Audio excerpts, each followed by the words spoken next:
Bila seseorang berhutang pada bank, salah satu bank untuk PNS, ketika permintaan hutangnya sudah turun di tangannya, namun qadarullah beliau meninggal dan ada perjanjian sebelumnya antara beliau dengan bank.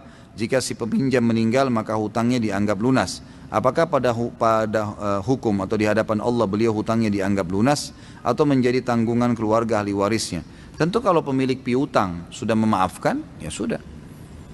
Terlepas dari bank, individu A dan B. A meminjamkan uang kepada si B. Dengan perkataan dari si A, kalau kamu meninggal sebelum lunas, saya anggap sudah selesai. Kata si A, selesai. Si B meninggal berarti sudah tidak ada utang. Sama aja kalau ditarik ke bank ini. Terlepas daripada kita bicara masalah bank itu riba atau tidak ya. Saya mau bertanya, manakah yang membuat orang kafir tidak beriman kepada Allah? Karena Allah telah menutup hati mereka atau mereka menutup hati mereka. Jadi awalnya mereka menutup hati mereka. Awalnya dari mereka itu. Setelah mereka membangkang, Allah sudah tahu ditutup sekalian hatinya. Kita lihat contoh kasus kaum Nabi Lut. Ya. Kaum Nabi Lut itu mereka berbuat homoseksual. Didakwain terus oleh Nabi Lut. Nggak boleh, haram, nggak mau dengar. Tetap berbuat. Sampai Allah utus 2 malaikat khusus untuk menyiksa mereka. Waktu malaikat itu pun datang dalam poster manusia, mereka masih mau menghomoi malaikat. Masih mau tuh, ganggu. Kata Nabi Lut, ini tamu saya, malu kalian. Enggak, Lut kau tahu apa yang kami mau. Kata Nabi Lut, nikahi anak-anak saya punya anak perempuan nih. Enggak mau, kau tahu apa yang kami mau. Mau tetap homoseksual. Apa kata para malaikat? Wahai Lut, kami utusan Tuhanmu. Mereka tidak akan pernah bisa menjangkau kami. Dan ini ya sudah datang perintah Tuhanmu untuk menghancurkan mereka. Enggak usah khawatir.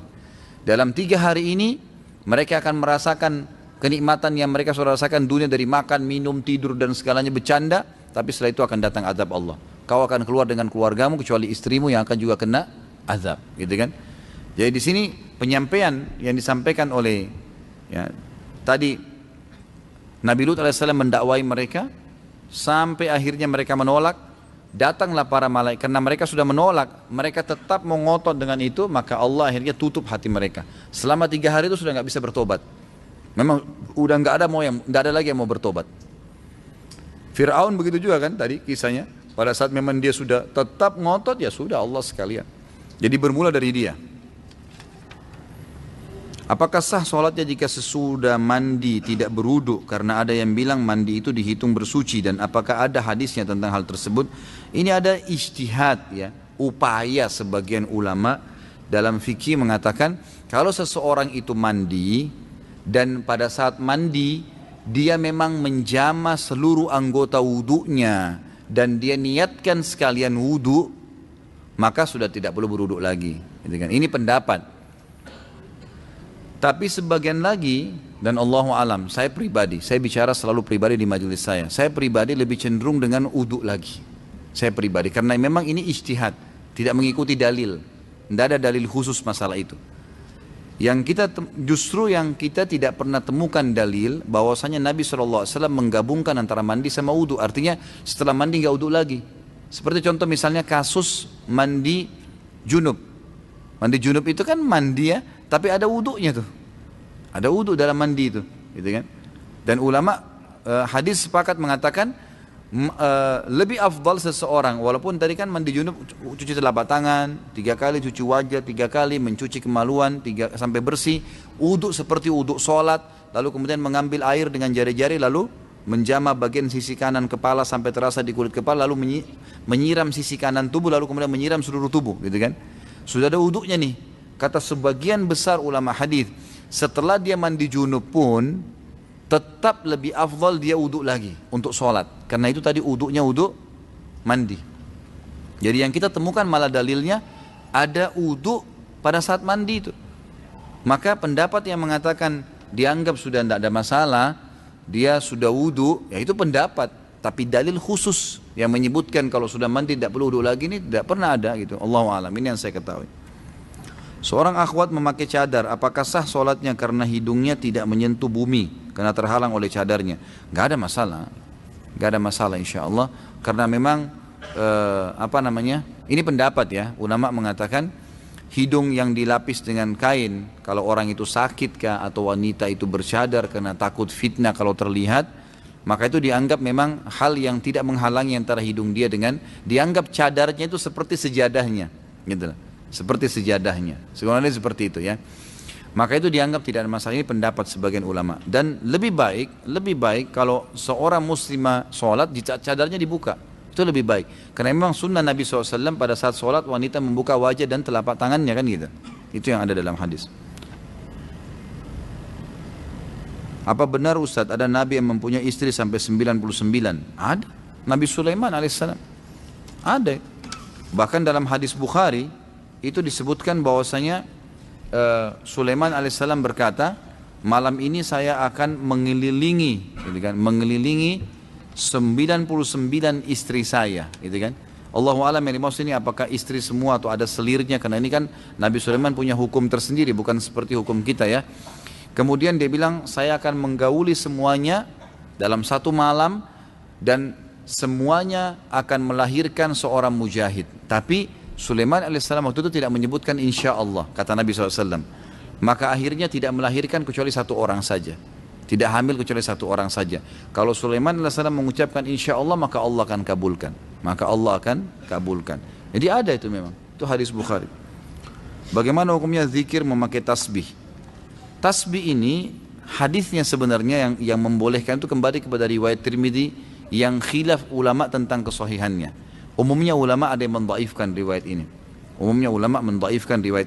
Tentang waktu Nabi SAW menuju ke masjid, kemudian menemui Ummu Salamah yang sedang berzikir sambil menghitung batu, gitu kan. Setelah itu Nabi SAW pulang dari masjid menemui Ummu Salamah masih memakai batu, subhanallah, alhamdulillah, sambil hitung dengan batu. Kata Nabi SAW, wahai Ummu Salamah, apakah kau kerjakan ini dari tadi? Dari sebelum saya pergi kamu zikir dengan cara ini? Dia bilang iya. Kata Nabi SAW, saya sudah membaca zikir yang mengalahkan jumlah pahala zikirmu dengan cara saya membaca, misal habis subhanallah baca, ada khalqihi wa ridha nafsihi wa zinata arsyi wa midada kalimati, sejumlah makhluknya Allah. Jadi bilang subhanallah ada khalqi, sejumlah makhluknya. Wa ridha nafsi, sampai dia ridho dengan dirinya sendiri Allah SWT. Wa zinata arsyi, sebanyak jumlah perhiasan singgasananya. Wa midada kalimati, juga sebanyak jumlah kalimat-kalimatnya.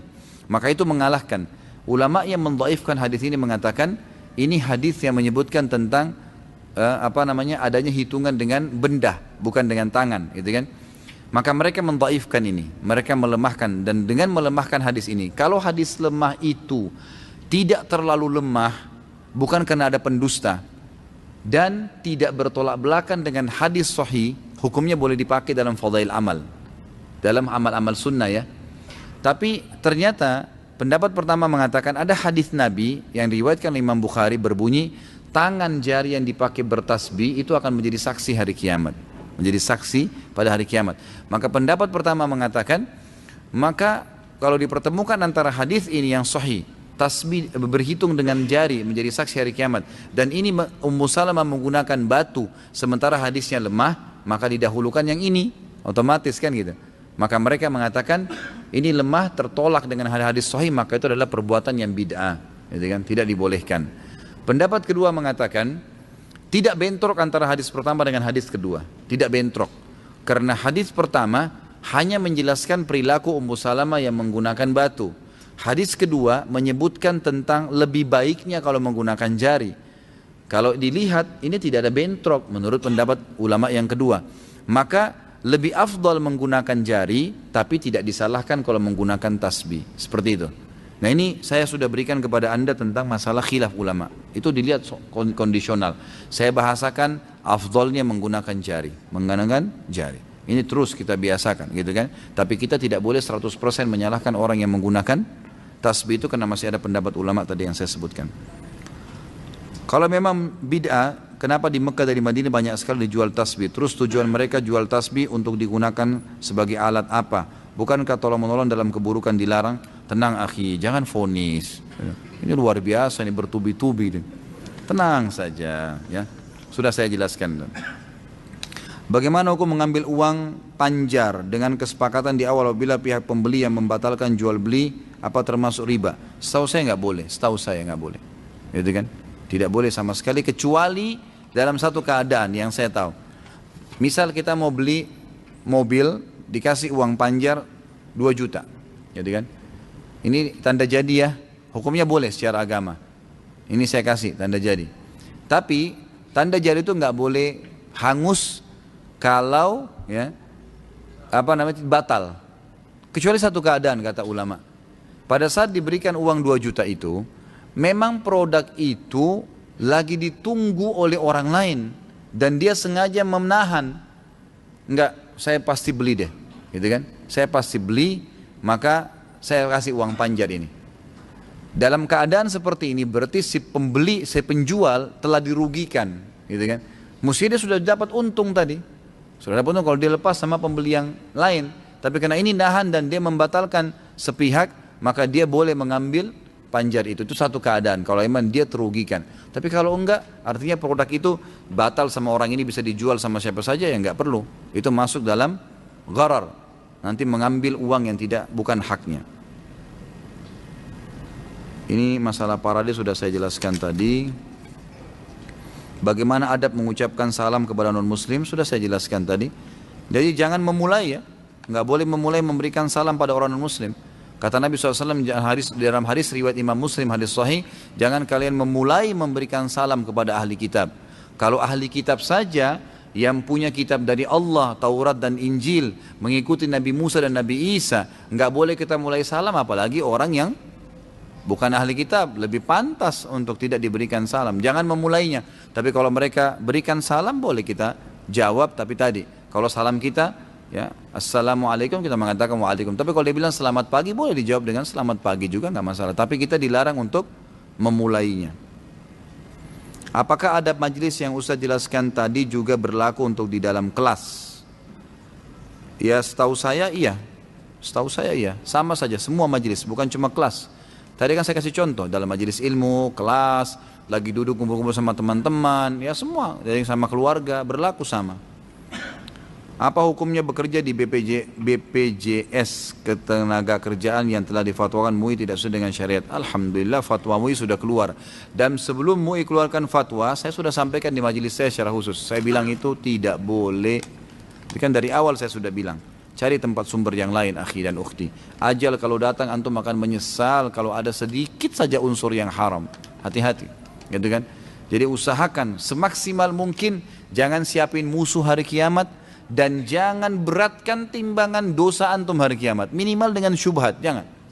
Selamatkan diri dari itu semaksimal mungkin. Makin kita selamatkan diri kita makin bagus. Kata Nabi SAW, halal jelas, haram jelas. Di antara keduanya ada hal yang samar-samar. Siapa yang menyelamatkan dirinya dari hal yang samar-samar, dia telah menyelamatkan kehormatan dirinya dan agamanya. Dan siapa yang jerumuskan dirinya pada yang haram, pada yang syubhat, samar-samar nih, dia telah menjerumuskan dirinya pada yang haram. Ini jawabannya. Sama, syubhat sama haram sama. Seperti pengembala kambing yang membawa dombanya di padang rumput yang rumput-rumputnya lebih tinggi daripada kambing-kambing atau domba-dombanya, sehingga dia tidak tahu domba mana yang diambil oleh serigala. Jadi dia tidak tahu yang mana nih penghasilannya yang halal, yang mana yang boleh atau tidak. Jerumus dirinya pada yang haram. Kenapa? Ada namanya muru'ah, menjaga hubungan dengan Allah Subhanahu wa taala. Nah, boleh kita sembarangan. Saya sudah pernah ceritakan Sufyan ats-Tsauri, saya ulangi sebentar mungkin 1 menit saja. Bagaimana Sufyan ats-Tsauri yang terkenal dengan sajjad, yang dahinya sampai hitam, terkenal luar biasa dengan ibadahnya, dipaksa oleh khalifah untuk jadi hakim, dia nggak mau, tolak, nggak mau. Jadi hakim, digiurkan, gaji besar, dapat istana, dapat fasilitas, kereta kencana waktu itu. Kalau kita mungkin sekarang mobil yang paling mewah, tetap nggak mau. Dia takut nanti masuk neraka. Dia takut salah fatwa, salah hukum, dituntut hari kiamat, nggak mau ada musuh. Sama khalifah dipaksa, harus jadi hakim, tangkap kalau nggak mau. Sebenarnya saudara lari nih, lari dari Mekah, orang Mekah lari terus. Zaman dulu orang tidak tahu mukanya karena tidak ada foto, tidak ada media kayak sekarang. Jadi orang nggak kenal siapa dia jalan aja sampai. Jadi kalau ini Jazirah Arab misalnya, di atas ini negeri Syam, Madinah dulu, kemudian Mekah, kemudian negeri Yaman di bawah, di daerah selatannya Jazirah Arab. Di bawahnya lagi selatannya itu Indonesia, ada Asia Tenggara ya. Jadi di bawah sekali itu adalah Yaman. Dia jalan kaki dari Mekah terus sampai ke Yaman. Tiba di Yaman, tidak ada orang yang kenal dia, cuma Sufyan ats-Tsauri terkenal namanya ini. Maka dia pun jalan, masuk, dilihat ada kebun kurma, dia melamarkan diri untuk jadi pegawai. Saya mau kerja. Saya datang dari Hijaz. Hijaz itu Mekah sama Madinah. Baiklah, kata pemilik kebun, kamu ini siapa? Dia bilang, saya Abdullah. Dia tidak bilang namanya siapa, karena ditanya, kamu ini siapa? Bukan ditanya siapa namamu ya. Jadi kepekaan ulama di sini dalam menangkap pertanyaan dan menjawab itu luar biasa gitu. Jadi beliau tidak bohong di sini. Pada saat dikatakan kamu ini siapa, bukan ditanya siapa namamu. Dia bilang saya Abdullah, hamba Allah. Pemilik kebun memahami namanya Abdullah. Padahal dia bukan tanya nama di sini kan. Bekerjalah di situ 3 bulan Sufyan ats-Tsauri rahimahullah. Beliau bekerja 3 bulan, ngangkat ini, bekerja seperti itu, jadi pekerja gitu. Satu waktu dipanggil setelah 3 bulan kerja oleh pemilik kebun, kesini kamu. Wahai Abdullah, datang dia. Saya mau tanya, apa perbedaan antara kurma kalian di Hijaz dengan kurma kami di Yaman? Apa bedanya kurma kalian sama kami? Rasanya bagaimana? Apa kata Sufyan ats-Tsauri rahimahullah? Saya tidak tahu Tuan. Ditanya sama, kenapa kau tidak tahu? Dia bilang, karena saya belum pernah merasakan kurma kalian. Saya belum pernah tahu nih kurma Yaman bagaimana rasanya. Terus yang punya kebun sambil kayak sedikit ngolok bilang, kamu kerja 3 bulan di tempat saya, turunkan, naikkan, milih-milih kurma, 1 butir kau tidak pernah makan? Kata Sufyan ats-Tsauri, demi Allah tidak pernah. Yang punya kebun bilang, bayangkan ya, kerja 3 bulan, ngangkat-ngangkat tiap hari, nggak pernah masukin di mulutnya, nggak berani, takut masuk haram nih. Padahal pegawai di situ. Antum ini yang kerja di toko sudah berapa banyak makan kuenya toko nih. Incipin dikit, tapi lama-lama jadi 30 biji juga gitu. Maka yang terjadi, Sufyan rahimahullah mengatakan, demi Allah saya nggak pernah tahu. Orang ini sambil ngolok dia bilang, apakah kamu mau mencontohi waraknya Sufyan ats-Tsauri? Dia nggak tahu kalau ini orangnya gitu. Udah, Sufyan ats-Tsauri diam aja, kembali kerja. Ini yang punya kebun ke kebun sebelahnya, ketemu sama temannya. Lalu dia bilang, ada pegawai saya lucu tuh. Kenapa? Dia waktu saya tanya perbedaan, dia dari Hijaz, perbedaan antara kurma mereka di Hijaz sama kurma kami di Yaman, kurma kita di Yaman, dia bilang dia tidak tahu. Karena dia tidak pernah incipin 1 butir kurma pun di kebun saya, padahal 3 bulan bekerja. Nah, satu hal yang tidak masuk di akal. Temannya ini jeli. Waktu itu khalifah keluarkan instruksi, siapa yang tangkap Sufyan ats-Tsauri hidup atau mati, dapat 1 peti emas. Hidup atau mati. Ini luar biasa. Orang lagi berebut mengejar dia nih. Teman yang punya kebun tadi ini bilang, bagaimana ciri-cirinya pegawaimu itu? Oh, cirinya begini, begini, begini. Kebetulan dia tahu, dia bilang, itu dia Sufyan ats-Tsauri. Tangkap cepat, kita dapat 1 peti emas. Mereka pergi ke kebun sana, ternyata sudah tidak ada. Sufyan ats-Tsauri sudah pergi. Tahu nih masalahnya, sudah pergi. Beliau pun akhirnya kembali ke Mekah. Waktu kembali ke Mekah, Sufyan ats-Tsauri punya julukan ulamanya, alimnya para ulama. Jadi ulama-ulama itu belajar dari beliau karena ilmunya luar biasa. Begitu masuk, ulama-ulama Mekah semua nyambut, mengatakan selamat datang, tapi mereka semua khawatir. Wahai Sufyan, ini bahaya nih, khalifah akan tangkap kamu. Kamu hidup atau mati ini dikejar. Dia bilang, saya sekarang bertawakal kepada Allah. Apa yang terjadi sudah nggak ada masalah. Temannya menceritakan, mengatakan Sufyan ats-Tsauri ini terkenal dengan sajjad, suka sujud, dahinya hitam. Dia kalau sujud nggak diangkat sampai hajatnya selesai. Sampai dikatakan di sini dalam kisah ini, temannya bilang, saya pernah tawaf 1 kali, 2 kali, sampai 7 kali tawaf. Sufyan ats-Tsauri waktu tawaf pertama saya dia sujud, tidak angkat kepalanya. Sampai 7 kali saya tawaf masih di sujud pertama, nggak diangkat. Berdoa sama Allah SWT. Luar biasa orangnya, ibadahnya gitu. Waktu khalifah dengar, dia datang, Sufyan ats-Tsauri sudah ada di Mekah, maka khalifah dengan emosi mengatakan, saya mau tangkap sendiri dengan tangan saya tuh. Sufyan ats-Tsauri waktu mendengar berita tersebut, datang ke dekat Ka'bah, lalu dia memegang talihnya Ka'bah waktu itu, dikatakan dalam kisah lalu berkata, ya Allah, aku bersumpah atas namamu, jangan buat khalifah ini masuk ke Mekah. Subhanallah, begitu mau tiba di perbatasan Mekah, meninggal khalifah. Ajalnya datang, Allah alam, tapi mungkin doanya mustajab. Tapi saksi bahasan kita di sini apa? Bagaimana Sufyan ats-Tsauri menjaga hubungannya dengan Allah Subhanahu wa taala. Jangan siapkan musuh hari kiamat, ikhwani. Dan jangan memberatkan timbangan dosa antum. Berat untuk dihilangkan lagi itu susah. Maka selalu isi dengan amal-amal soleh. Pertanyaan terakhir, apakah ada dalilnya orang yang izin keluar dari majlis dengan angkat tangan? Allahu alam, saya tidak pernah temukan. Tapi insya Allah termasuk adab dan tata kerama lah ya, mengangkat tangan. Saya tidak pernah tahu ada dalilnya. Adakah sunnah atau adab Islam bagi orang yang makan ketika mengunyahnya bersuara atau mengeluarkan suara? Saya juga tidak pernah temukan ini ya, apakah itu dilarang atau tidak. Dan kalau dalam bab-bab adab makan, memang tidak pernah disebutkan kalau Nabi SAW makan itu mengeluarkan suara. Itu tidak pernah. Ya, ini yang lebih baik untuk tidak mengeluarkan suara, kecuali memang darurat sekali, mungkin kayak kerupuk memang akan mengeluarkan suara. Tapi kalau makan makanan yang lain, maka sebaiknya tidak mengeluarkan suara. Adakah adab ketika selesai dikumandangkan iqamah ada orang yang nyerobot dan menyelip di saf pertama atau saf depan? Itu boleh, asal memang masih ada celah kosong. Bahkan dianjurkan itu. Kata Nabi SAW, langkah yang terbaik di muka bumi yang paling afdal adalah langkah yang mengisi saf yang kosong. Berarti itu disuruh, memang dianjurkan. Bagi orang yang sedang ada di saf, ikhwah dan akhwat yang ada di saf, kita lihat ada celah dan ada orang yang masuk, kata Nabi SAW, bagi dia yang sudah ada di saf, ringankanlah pundak-pundak kalian untuk saudara kalian agar bisa masuk. Memang kita berikan. Tetapi ini juga harus diperhatikan ya, jangan sampai terlalu kecil sehingga sulit nanti untuk sujud, nanti mengganggu juga kehusyuan sholat. Tapi ini boleh, dalam agama dibolehkan. Apa hukumnya memakai peci ketika sholat? Sunnah Nabi SAW. Nabi SAW menutup kepala. Masuk ini agar menyisir rambutnya dengan rapi, baru dia masuk sholat. Artinya boleh tidak pakai topi juga. Tapi Nabi SAW seringkali menutup bagian kepalanya. Karena Imam Syafi'i rahimahullah sangat pekah. Beliau memang mengatakan dalam madhabnya, kalau ada satu helai rambut yang menutupi dahi, maka salatnya tidak sah. Karena bagi beliau dahi ini harus betul-betul murni tersentuh di lantai. Tapi umumnya jumhur ulama di antara Imam Ahmad mengatakan tidak ada masalah kalau memang tidak disengaja. Allahu alam. Di masjid teman ana beberapa pekan yang lalu, khatib Jumatan terindikasi Syiah dari khutbahnya. Apa sebaiknya yang dilakukan? Apakah meninggalkan sholat Jumatnya atau tetap meneruskan? Kalau masih belum ada sesuatu yang pasti, teruskan saja. Karena ulama sepakat mengatakan hukum sholat di belakang majhulul hal. Majhulul hal itu orang yang tidak jelas statusnya, itu sah, hukumnya sah. Kalau kita tidak tahu ya, kalau kita tahu orang itu musyrik, orang itu memang dasarnya sudah murtad, atau memang orang yang sudah terindikasi akidahnya rusak, dan kita tahu, maka itu baru kita tidak boleh sholat di belakangnya, cari tempat lain. Tapi kalau kita tidak tahu, maka hukumnya kembali kepada hukum asal ya.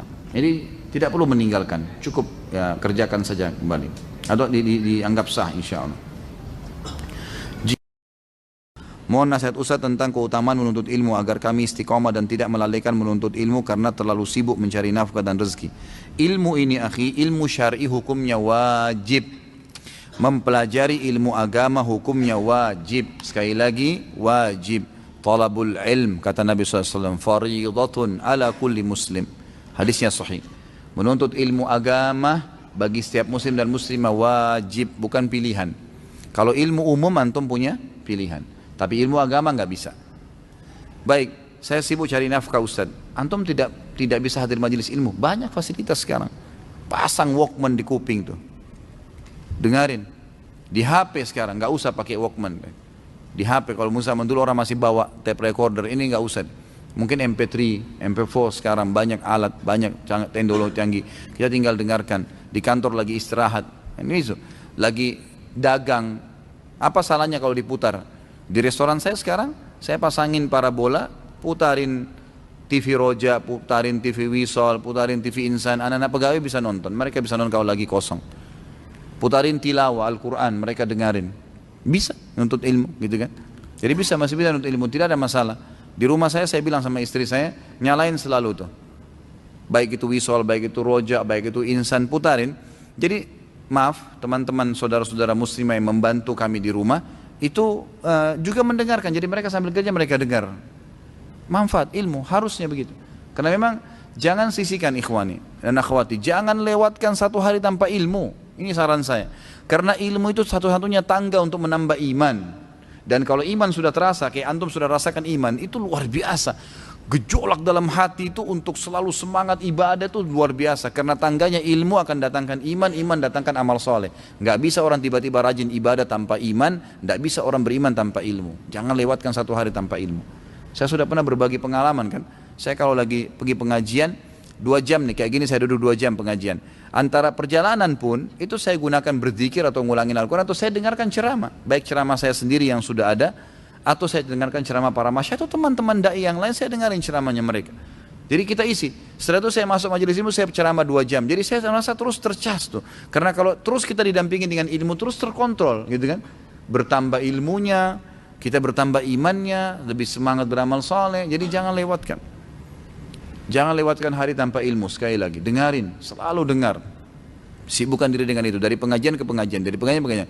Kalau antum habis dengar ceramah, kemudian pindah ke ceramah yang lain, pasti setannya bisikin. Kan tadi sudah pengajian ustadz. Ndak, a'udzubillahi minasyaitonir rajim. Saya mau ceramah lagi. Kadang-kadang kalau orang masih baru ikut pengajian, belum terlalu tertanam iman kan begitu. Tadi kan sudah ada pengajian, sekarang sudah harusnya hiburan, dangdut, gitu kan. Nah ini jadi masalah ini. Ilmunya terkikis tadi, gitu kan. Karena begini, jadi memang harus ilmu. Apabila kita masuk atau mengikuti suatu majelis, namun dalam pembahasannya menyinggung dan menyakiti intelijensi atau perasaan dari si penimba ilmu, bagaimana adabnya? Tergantung ya, antum juga jangan terlalu sensitif.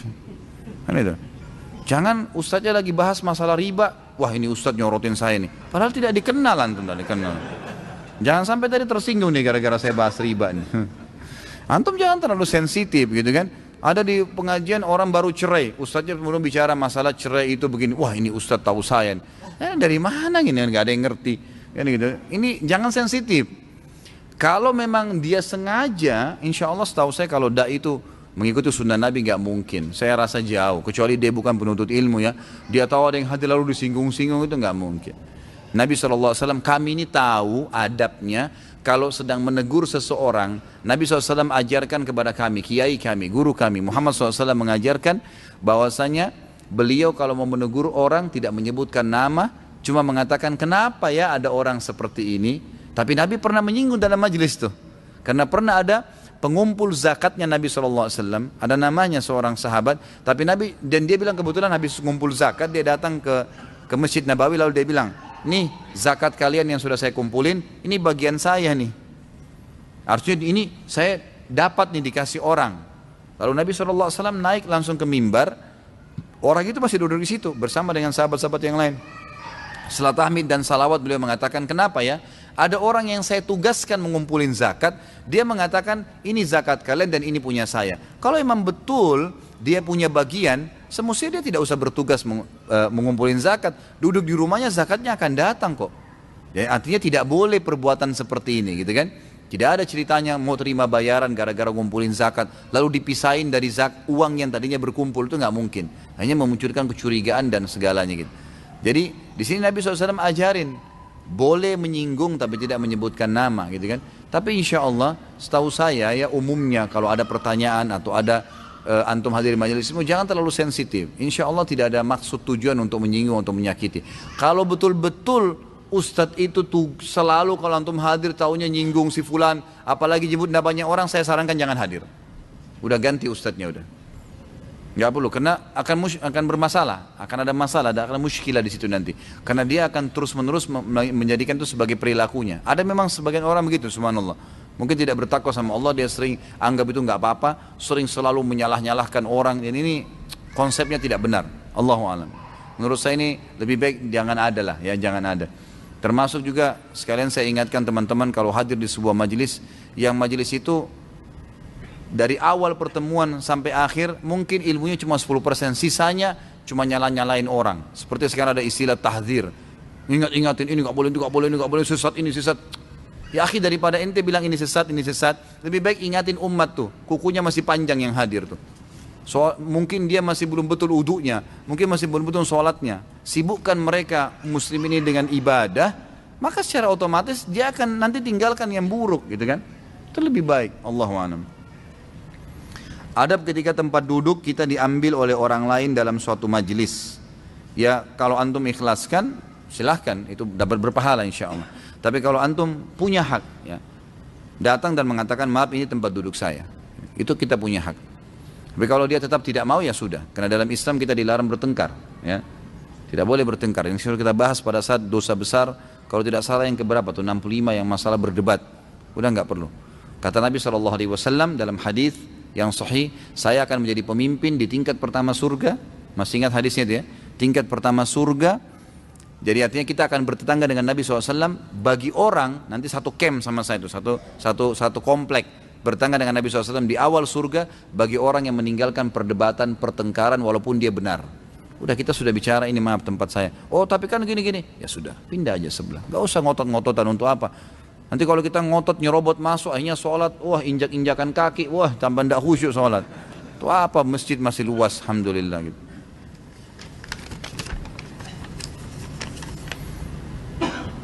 Ustaz, saya anak muda yang kadang tergelincir kemaksiatan seperti halnya fitnah wanita di akhir zaman ini. Saya meminta solusi dan saran dari Ustaz.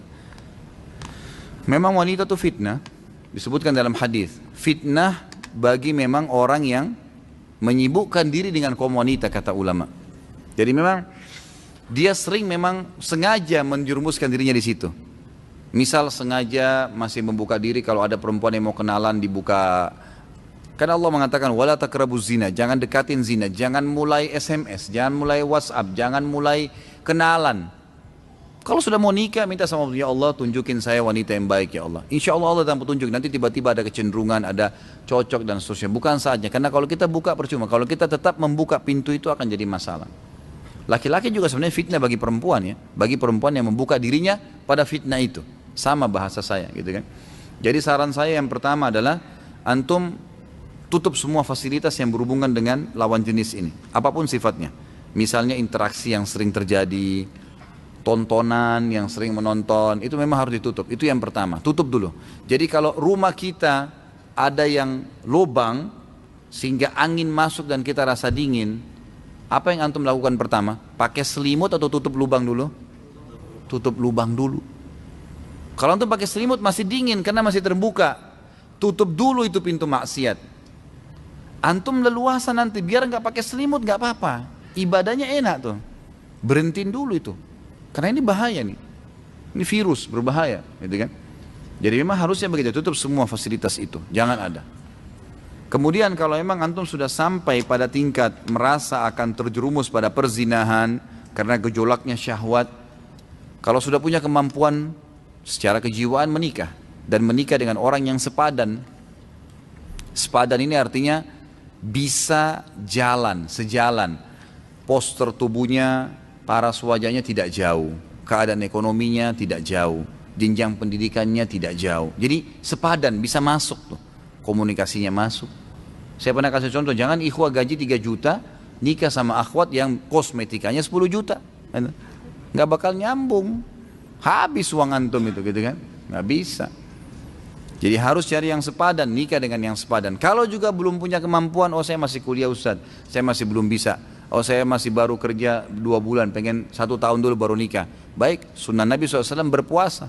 Berbanyak puasa, Senin Kamis, puasa Ayyamul Bid, gitu kan. Sambil menutup tadi pintu-pintu maksiat, insya Allah akan aman. Yang kedua, terkadang saya dibilang terlalu fanatik dengan agama, jadi saya selalu diejek-ejek oleh siapapun, saudara-saudara dan teman-teman saya. Bagaimana saya menanggapinya dan memperkuat iman saya? Tawan dengan senyum. Kamu alim ya? Alhamdulillah, nggak apa-apa. Senyum saja. Apapun orang mau bilang. Karena perkataan yang diucapkan oleh orang, caciankah, hinaankah, pujiankah, hanya sepanjang lidahnya. Gak bisa apa-apa. Kalau antum diejek-ejek, antum senyum saja, anggap biasa. Ya. Saya tidak mau gunakan istilah pepatah itu karena kurang bagus ya. Yang biasa mengatakan anjing bergonggong kafilah berjalan. Nanti kita anggap orang-orang ini anjing, tidaklah gitu kan. Tapi kita mungkin menggunakan bahasa-bahasa yang lebih sederhana. Firman Allah Subhanahu wa taala yang juga jauh lebih mulia, wa idza, tadi dibaca tuh dalam salat kita sama imam, wa idza khatabahumul jahiluna qalu salama. Kalau diajak ngomong sama orang-orang yang jahil, bisa menjerumuskan qalu salama, ya udahlah terserah kamu, enggak apa-apa. Santai aja. Yang penting kita tetap menunjukkan kebaikan. Ustadz, apa hadis raihlah saf pertama walaupun dengan undian? Jadi hadisnya riwayat Bukhari Muslim. Kalau seandainya, kata Nabi SAW, terjemahannya langsung ya, orang-orang mengetahui yang terdapat di saf pertama dan azan, kemudian mereka tidak bisa mendapatkannya kecuali mereka saling bertanding, berundi, bersaing, maka mereka niscaya akan melakukannya. Itu lafaz hadisnya. Hadis riwayat Bukhari Muslim. Apa dalilnya keutamaan saf pertama sebelah kanan, dan jika cuma satu saf, apakah yang harus diisi sebelah kanan dulu, dan kalau sebelah kanan sudah penuh baru diisi sebelah kiri? Hadis sahih, riwayat Imam Tirmidzi, riwayat Imam Abu Dawud, riwayat Imam Ahmad. Ya, Nabi SAW menyebutkan, bahkan ada dalam hadis Bukhari Muslim masalah fadilah saf awal, gitu kan. Kalau masalah saf kanan ini memang hadis yang tadi saya sebutkan, Tirmidzi, Abu Dawud dan Imam Ahmad menyebutkan kalau Allah Subhanahu wa taala akan terus memberikan salam kepada orang yang berada di saf kanan.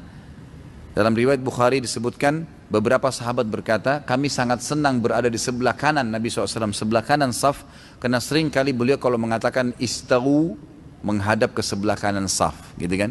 Jadi memang begitu penyebutannya. Dan Nabi SAW pada saat menyusun saf menyuruh berdiri di belakangnya, kemudian mengatur ke sebelah kanan. Itu perintah Nabi SAW memang. Memang saf kanan sampai penuh. Kalau sudah penuh ke kanan baru diisi ke kiri. Memang sunnah Nabi SAW seperti itu. Jam berapakah utamanya waktu sholat duha dan berapa rakaat? Setelah terbit matahari. Itu yang disunnahkan Nabi SAW. Kalau dalam riwayat dikatakan sampai saat unta merasa teriknya matahari. Ya, jadi intinya naik matahari sudah terbit ya. Itu berarti sudah bisa insya Allah. Kita tidak bisa tentukan jam nih. Karena kadang-kadang kalau musim hujan beda dengan musim panas gitu kan. Kadang-kadang mungkin kalau musim-musim tertentu tuh setengah 7, jam 7 sudah panas tuh, sudah terik, sudah bisa duha. Antum kerja jam 8, boleh duha sebelumnya. Kadang-kadang ada waktu, itu mungkin masih mendung, gelap. Mungkin jam setengah 7 masih gelap gitu kan. Ada kadang-kadang keadaan seperti itu. Yang dijadikan patokan adalah terbitnya matahari atau terangnya langit. Sampai beberapa saat sebelum menjelang duhur. Ustadz, adakah kajian sunnah di Australia, di daerah kota Canberra? Saya nggak tahu kalau Canberra ya, tapi kalau yang saya sudah datang di Melbourne, di Sydney, itu ada teman-teman di sana. Nanti mungkin insya Allah saya coba kasih nomor telepon salah satu ikhwah yang ada di Sydney sekarang. Itu mungkin bisa dihubungin dan ditanyain. Saya soalnya tidak tahu apakah memang ini. Saya sebutin nomornya insya Allah, silakan dicatat ini bagi penanya. Namanya Akh Fahmi ya. Nanti tinggal dibilang kalau dari saya insya Allah.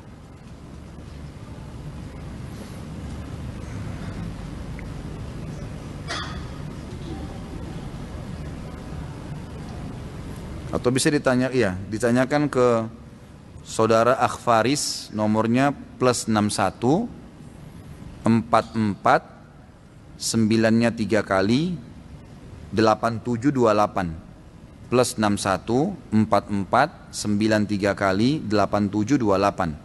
Kalau yang satu lagi Akh Fahmi ya. Ini soalnya teman-teman yang undang saya ke sana, jadi saya tahunya mungkin mereka bisa punya link ke situ ya.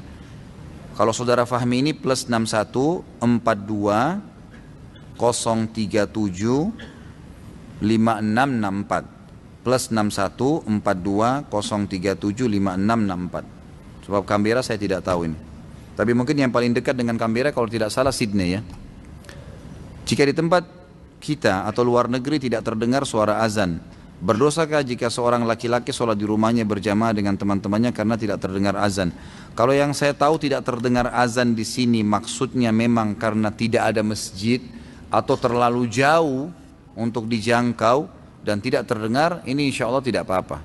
Karena Nabi SAW menanyakan kepada Ibnu Ummul Maktum yang sempat orang buta pamit kepada Nabi SAW mengatakan, ya Rasulullah, rumah saya jauh dari masjid, nggak ada yang pandu, antara rumah saya dengan masjid anda ini banyak binatang buas yang bisa menyerang saya, boleh nggak saya sholat di rumah? Buta, nggak ada pemandunya, banyak binatang buas, rumahnya jauh dari masjid, banyak sekali udurnya nih, gitu kan?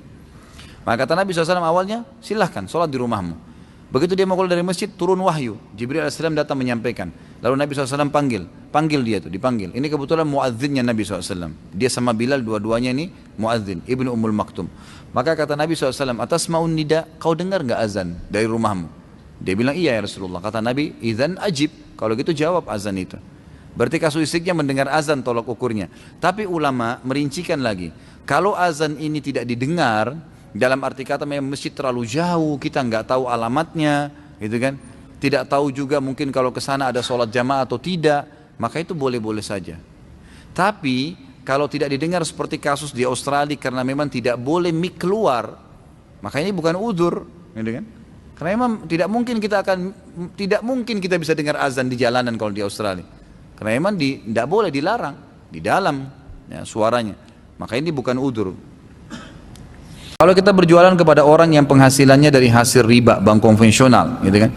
Jadi gini, sekali lagi saya jelaskan, dalam Islam saudaraku, kalau Anda sedang melakukan transaksi ya, atau sedang kedatangan tamu, ya, hukumnya adalah hukum secara zahir.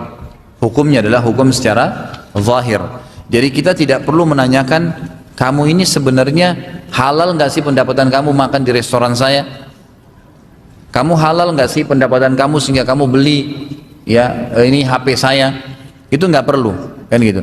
Kecuali memang jelas-jelas kita tahu dia pekerjaannya itu dan tidak ada pekerjaan lain. Kalau dalam hadis riwayat Bukhari disebutkan Nabi SAW mengharamkan penghasilan ya riba dan penghasilan perzinahan. Ya, ini ada hadis Bukhari menjelaskan Nabi SAW mengharamkan penghasilan itu. Jadi orang yang berzina dan orang yang riba. Kalau kita tahu jelas-jelas memang itu pendapatan dia satu-satunya, nggak ada pendapatan lain, maka sebaiknya kita tidak transaksi. Allahu alam. Ini yang saya ketahui ya. Kalau kita tahu, atau seorang pezina sengaja datang kepada saya atau kepada seseorang terus kemudian dia mau belanja. Dia mau belanja. Saya tahu tidak ada penghasilan lain kecuali itu, maka saya tidak menerima transaksinya. Emang sudah begitu. Anda boleh kembali kepada hadis Bukhari dalam bab jual beli atau juga dalam Bulughul Maram ada bab jual beli. Nabi SAW mengharamkan nilai riba, hasil riba dan juga dari hasil Allahu alam perzinahan. Pernah mendengar kalau sebenarnya dalam uang kertas itu sendiri riba karena nilai uangnya berbeda dengan kertas. Benarkah Ustaz? Soalnya zaman Rasulullah SAW mata uangnya dirham dan dinar. Saya belum pernah menemukan pendapat itu ya. Allahu alam. Saya belum pernah temukan. Tapi yang jelas ulama menarik semua yang senilai dengan emas dan perak maka boleh ditransaksikan. Makanya ulama mengatakan bolehnya money changer, gitu kan? Karena ada perbedaan nilai. Maka itu dibolehkan. Dolar dengan rupiah misalnya, real dengan ini. Itu umumnya dikatakan dibolehkan karena ditarik seperti orang transaksikan antara emas dan perak. Yang itu sama juga dengan zakat. Keluar hukumnya zakat mal karena dipatokan dalam masalah awalnya itu zakat emas dan perak, gitu kan? Maka kalau Anda kembali ke buku-buku fikih, mereka mengatakan ini kembali kepada hukum daripada emas dan perak tadi. Apa dan bagaimana hakikat yang sahih dari akad mudharabah? Bagaimana keuntungan didapat oleh investor dan pengelola usaha atau pengusaha? Mudharabah itu adalah bagi hasil yang didarib. Darib itu dipersentasekan, dikalikan dari keuntungan. Misal gini, saya masukin uang modal 1 juta, seorang teman saya masukkan 1 juta, 2 juta modal kita. Dapat keuntungan, kita sepakati begini, nanti kalau ada keuntungan, kita akan tanggung, kita akan bagi 50-50%. Ternyata sebulan kemudian dapat keuntungan 1 juta, berarti bagi 500 ribu, kan gitu. Nah, konsekuensi tadi bagi hasil kalau ada keuntungan, ditarik juga kalau ada kerugian. Jadi kalau rugi, tanggung juga 50-50%. Jangan mau enaknya saja. Saya kan investasi, begitu rugi kembali modal saya. Kok enak benar? Nggak bisa. Dalam Islam memang bisnisnya harus begitu. Makanya Anda jangan taruh sembarangan uang kecuali orang yang dipercaya. Memang orang mukmin, gitu kan? Yang tahu, yang amanah. Baru kita investasi. Kalau tidak kita kelola sendiri, baru bisa, gitu kan? Jadi konsekuensinya begitu. Itu mudharabah namanya. Jadi persentase yang diatur dari keuntungan. Bukan dari modal ya. Kalau ada orang aja Anda bisnis langsung dia bilang begini, nanti kalau Anda kasih 1 miliar ke saya, Anda akan dapat setiap bulan 10% dari modal itu. Nggak boleh, riba. Nggak boleh. Ini bukan mudharabah namanya. Karena kita langsung patok dari uang dia. Belum tentu keuntungannya datang 10%, gitu kan? Mungkin 70%, dia lebih banyak dapat, nggak bisa, harus jelas. Jadi dari keuntungan. Sebagaimana juga akan ditanggung kerugian sama-sama. Nah biasanya orang kalau tentukan persentase begini, dia itu ngadu nasib di situ. Ngejar 10% harus dikasih ke investor, yang penting dia punya modal untuk usaha. Nggak bisa, ini nggak sehat perusahaannya. Nggak bisa. Jadi jelas, gunakan sistem syar'i insya Allah akan baik. Itu yang saya tahu, mudharabah. Ustaz, ana qadarullah menjadi saksi transaksi ribawi berupa penandatanganan asuransi konvensional. Ana mengantar berkasnya untuk ditandatangani oleh pengaju. Apa ana berdosa dan apa ana termasuk atau sama saya seperti yang menandatanganin? Sudah saya bilang, akhi, semua dosa yang kita lakukan tidak mungkin kita mengatakan tidak. Kira-kira apa jawaban saya lebih tepat buat antum yang bertanya nih? Apakah saya mengatakan Anda tidak terlibat atau Anda terlibat? Jelas terlibat, gitu kan? Jelas terlibat. Ustadz saya cuman punya kios, ya, supermarket, minimarket kecil, lalu ada pedagang bir datang nawarin kulkas gratis, taruh. Saya nggak buat apa-apa, saya nggak minta, nggak apa, datang sendiri. Dosakah saya Ustadz? Dosa. Ada seorang wanita naik di mobil, minta tolong diantar tetangga Anda. Ternyata dia bilang, saya mau pergi zina. Saya nggak buat apa-apa, saya nggak panggil dia, cuma minta tolong, saya tolong, kesian saya antar ke tempat zina. Jadi semua ada, gitu ya, dosa. Nah, itu dosa kan? Itu bukan berarti Anda kita pojokkan, bukan. Tapi memang itu dosa dalam Islam, gitu kan? Dan orang seperti saya nggak mungkin mengatakan karena orang dekat misalnya, atau saya kenal, ataupun anak saya sendiri lalu saya mengatakan tidak, nggak apa-apa, enggak. Waktu ada seorang wanita bernama Fatimah dari Mekah, ya. Ini Makhzumiyah kalau tidak salah, suku yang terkenal di Mekah, mencuri di Madinah. Tradisi orang-orang Mekah dulu kalau ada yang mencuri, itu kalau pejabat-pejabat nggak dihukum, gitu kan? Nah, karena mereka baru masuk Islam di tahun 2 Hijriyah, sebelum kalau nggak salah perang Badar terjadi ini. Kemudian berdiri ada beberapa sahabat diskusi gimana nih? Ini Fatimah Makhzumiyah ini terkenal nih, orang terhormat. Kita dulu di zaman jahiliyah di Mekah nggak pernah hukum orang terhormat. Coba deh kita lobby ke Nabi SAW. Dicarilah orang yang paling dekat dengan Nabi, ditemukan Usama bin Zaid. Jadi ayahnya ini Zaid bin Harithah dikenal dengan anak angkatnya Nabi dan dapat julukan Hibbin Nabi SAW, kekasih Nabi. Dan Usama bin Zaid anaknya diberikan julukan Ibnu Hibbin Nabi SAW, gitu kan? Anak kekasih Nabi SAW. Jadi memang Nabi cinta sama dia. Masuklah Usama mengatakan, ya Rasulullah, Fatimah Makhzumiyah orang terkenal gini-gini mencuri, maafin dia. Nabi SAW nggak jawab, naik ke atas mimbar, salat tahmid dan salawat, lalu berkata begini, telah sampai kepada saya berita bahwasanya ada seseorang yang terhormat mencuri, lalu kalian ragu menerapkan hukum Allah padanya. Demi zat yang aku ada di tangannya, genggamannya, Allah, demi Allah, kalau Fatimah anaknya Muhammad, Fatimah anak saya mencuri, saya potong tangannya. Jangankan dia, ya, anak saya sendiri saya akan potong. Hukum Allah berlaku, gitu kan? Saran saya Anda beristighfar kepada Allah Subhanahu wa taala, dan insya Allah kita berharap mudah-mudahan Allah Subhanahu wa taala memaafkan dengan Anda taubat, dan jangan ulangin. Satu hal juga ikhwah akhwat sekalian, saya sudah sering sarankan di pengajian saya nih, jangan pernah takut dengan rezeki.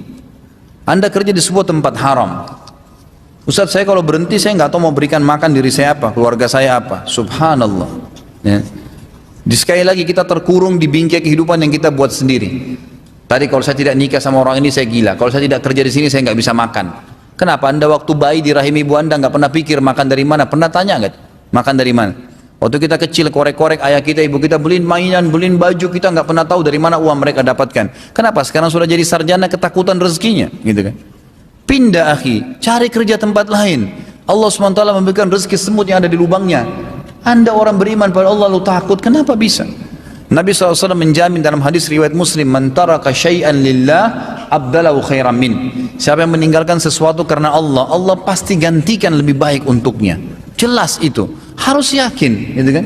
Tidak boleh seorang mukmin itu punya pelimplang, nggak punya prinsip. Harus tahu, orang yang berdosa pasti dihukum, orang yang beramal soleh pasti diberikan kenikmatan dan kebahagiaan. Itu janji. Innallaha la yukhliful mi'ad. Allah tidak akan pungkiri janjinya. Allah itu yang memberikan rezeki semuanya di alam semesta. Lalu kita ketakutan kenapa? Biasa teman-teman kita terlibat seperti ini karena dia takut keluar kerja dari situ, ya kan? Terus terlilit di masalah hal-hal yang mengharamkan dirinya tadi. Yang kedua, saya beli rumah dengan sistem KPR dan diwajibkan masuk asuransi. Mohon penjelasannya. Ini sudah saya jelaskan berulang kali, mohon maaf, tapi saya akan terangkan lagi ya. Dalam Islam tidak ada namanya asuransi sebenarnya ya. Apa itu asuransi? Menjamin sesuatu yang belum jelas bagi seseorang. Kalau Anda tabrakan, kalau Anda mati, kalau Anda sakit dirawat di rumah sakit, tidak ada kejelasan, nggak dibutuhin. Tahu nggak? Sampai sekarang survei menjelaskan, kan gitu. Asuransi yang ada, saya tidak sedang menghardik lembaga asuransi. Yang saya jelasin seperti apa, kalaupun mau dibentuk lembaga itu seperti apa secara syar'i ya. Ada caranya. Tapi yang ada sekarang itu mengiming-imingkan seseorang untuk bergabung, hal yang tidak terjadi. Kalau Anda sakit nanti dirawat nginap sekian hari gratis. Kalau sakit, kalau nggak sakit, gitu kan? Kalau tabrakan, kalau badai, kalau gempa, kalau dalam Islam tidak boleh ini. Nggak boleh menjanjikan sesuatu atau menganggap orang akan terjadi ini maka harus bayar sekian untuk itu. Itu satu sisi ya. Jadi tidak boleh ada iming-iming seperti ini nih. Dan hasil survei lapangan, coba antum lihat saja, mungkin bisa dicek di Google ya, hasil survei, ya, orang yang memakai asuransinya dengan tidak memakainya, yang tidak memakai itu 75% ke atas. Masalah kasus orang masuk rawat rumah sakit, ada orang sudah 5 tahun bayar asuransi premi tiap tahun, tidak pernah masuk rawat nginap, nggak pernah. Nah itu, jadi orang yang menggunakan itu pun kena iming-iming tadi itu kecil sekali, kan gitu, seperti itu. Satu sisi, sisi yang lain, asuransi ini masuk jelas dalam satu bab yang dilarang oleh Nabi SAW. Dalam hadis Bukhari kata Nabi, dalam hadis itu dikatakan Nabi SAW melarang mutlak transaksi gharar. Apa itu gharar? Merugikan salah satu pihak atau transaksi yang tidak jelas produknya, waktunya, tempatnya, jenis produknya, harganya. Ini gharar namanya. Nggak boleh, Nabi SAW melarang tuh. Kasus gini misal, baik, kalau kita tidak menggunakan premi 1 tahun tuh, bayar misalnya sederhana lah, anggap 80 ribu, anggap 100 ribu, kan gitu. Nanti kalau masuk rumah sakit akan ditanggung 5 juta. Gimana caranya kita mempertemukan premi 80 ribu atau 100 ribu dengan pembayaran rumah sakit yang 5 juta? Gharar ini. Kita bayar 100 ribu, kita dibayar 5 juta. Dan sebaliknya, kalau kita nggak pakai, hangus. Udah dianggap selesai, diambil oleh asuransi. Makanya orang yang kena yang dijanjikan atau diiming-imingkan tadi itu kecil sekali sebenarnya. Makanya perusahaan asuransi itu berlumba-lumba sekarang membuka, karena keuntungannya luar biasa, gitu kan? Karena orang yang pakai pun itu sedikit sekali. Kalaupun seseorang itu mati, target di asuransi itu, orang mati itu kalau semenjak dia mendaftar, selama umur dia masih 25 tahun, target asuransi itu masih 50 tahun loh. Dia targetnya itu orang meninggal minimal di umur 75. Kan begitu. Jadi dia 75 tahun baru meninggal. Kalau ada yang meninggal pun di bawah itu ya jarang. Paketnya dia begitu. Masih ada sekitar 50 tahun, 30 tahun. Selama 30 tahun antum dikumpul uangnya, dengan uang nanti dikasih premi kalau kematian, tidak balance itu. Tidak balance, gitu kan? Kalau antum sakit, ya pada saat hari H sakit, itu antum ikhtiar, insya Allah akan ada. Boleh antum nabung, cadangan nanti kalau saya sakit akan ada, itu lebih baik. Karena jelas tidak ada gharar, tabungan antum sendiri. Antum butuh, antum pakai, selesai, gitu kan? Karena gharar ini diharamkan dalam Islam, tidak boleh. Dalam Islam itu kemarin saya jelaskan, waktu kita jelaskan masalah tidak boleh mencurangi timbangan, ingat ya. Ada beberapa konsekuensi hukum dalam ekonomi Islam. Tidak boleh ada kebohongan, tidak boleh ada kezaliman, tidak boleh ada gharar, gitu kan? Tidak boleh ada ya manipulasi. Semua harus transparan, gitu ya. Semua harus ada kejelasan. Ini syarat-syarat rukun-rukun ekonomi dalam Islam. Jadi saya tidak pernah menemukan ada sisi, kalau saya pribadi ya, selalu kalau ditanya ada sisi dibolehkannya asuransi dalam Islam kalau sistem yang ada sekarang. Saya masukkan mobil saya, ores asuransi, 5 juta saya bayar, selesai. Tabrakan, hilang kah, kena gempa kah, asuransi yang tanggung. Gharar akhi. Antum bayar 5 juta, hilang mobilnya, nilai mobil 200 juta, asuransi bayar 75% dari situ. Anggaplah antum dapat 175 juta, antum cuma bayar 5 juta, dari mana ini? Gharar ini.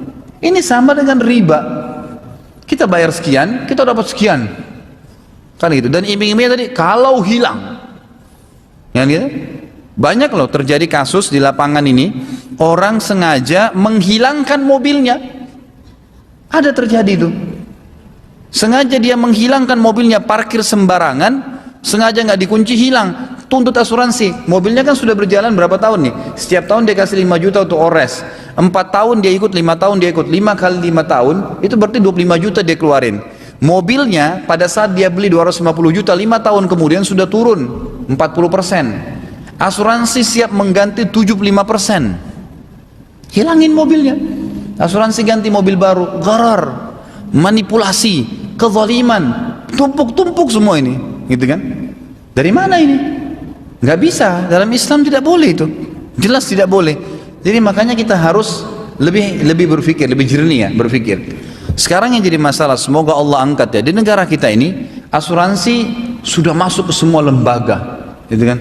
Masuk ke sampai ke pemerintahan kita. Seperti sudah dililit masalah riba ini dengan unsur asuransi yang sudah masuk dalam gharar ini sudah melilit kita. Seperti nggak bisa lepas. Subhanallah gitu. Seperti tidak bisa hidup kalau tidak ya KPR. Mohon maaf, saya kemarin waktu bahas di Kelapa Gading Bulughul Maram, jadi kitab lain yang saya bahas pas masalah bab jual beli. Dan saya bilang, kalau anda masih, mohon maaf, ini bahasa saya ya, saya tidak nyinggung siapapun, dan anda boleh cerna baik-baik. Yang saya maksudkan bukan menghardik siapapun, tapi saya sedang memberikan wacana. Kalau anda belum mampu, saudaraku, untuk beli rumah, jangan paksain KPR. Maaf saya bahasakan ini ya, nggak usah, kontrak aja, nggak apa-apa. Kenapa harus paksain? Kecuali kalau ada sistem yang syar'i.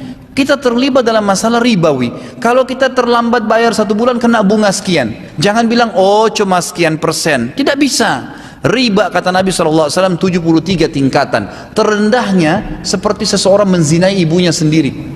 Untuk apa maksain diri tinggal di rumah yang dasarnya sumbernya haram? Bagaimana bisa?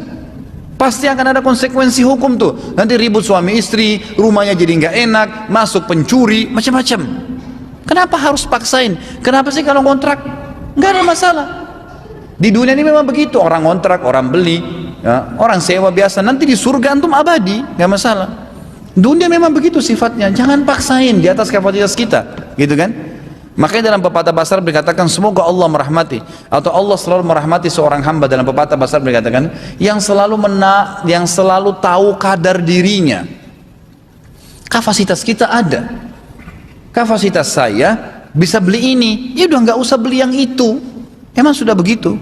Kapasitas saya bisa makan ini, nggak usah paksain makan itu. Ini yang ada.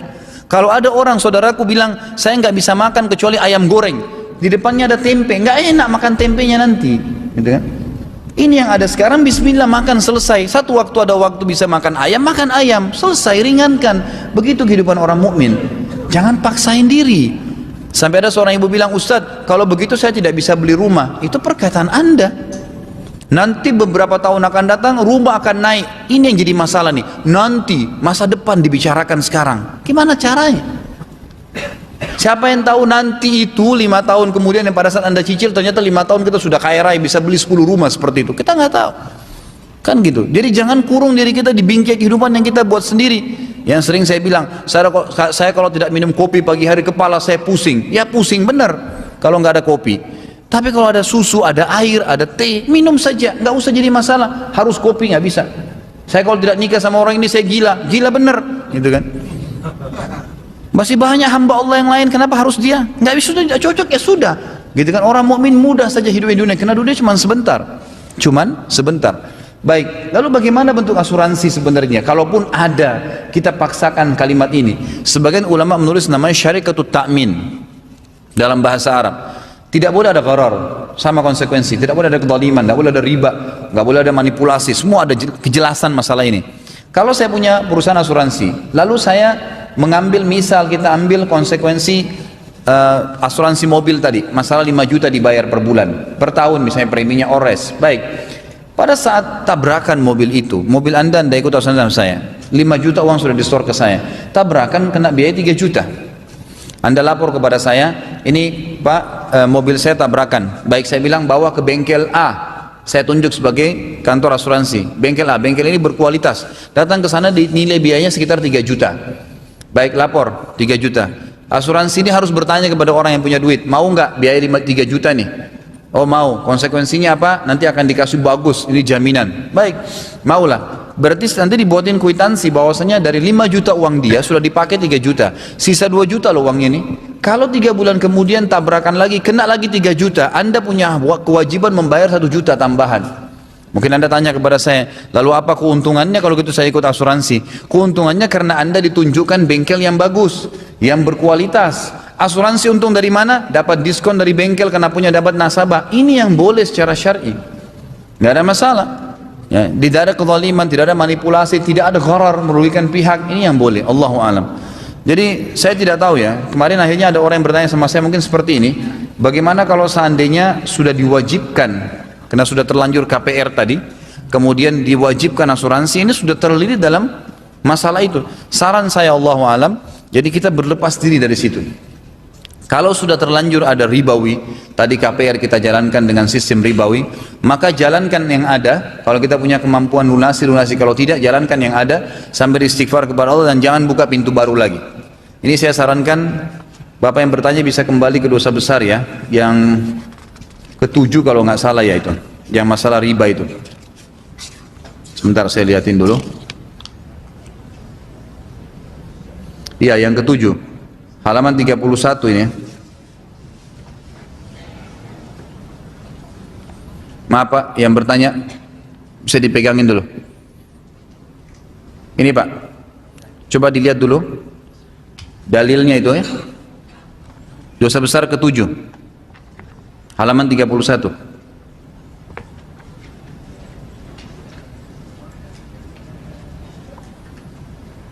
Sudah Pak ya? Coba dilihat di situ, saya bacain ayatnya ya. Al-Baqarah 278 279 ya. A'udzubillahi minasyaitonirrajim. Ya ayyuhalladzina amanu taqullaha wa dharu ma baqiya minar riba in kuntum mu'minin fa in lam taf'alu fa'dhanu biharbin minallahi wa rasulih. Lihat di footnote nomor 1 Pak lanjutannya. Fa in lam taf'alu fa'dhanu biharbin minallahi wa rasulih wa in tubtum falakum ru'usum amwalikum la tadhlimuna wa la tudlamun.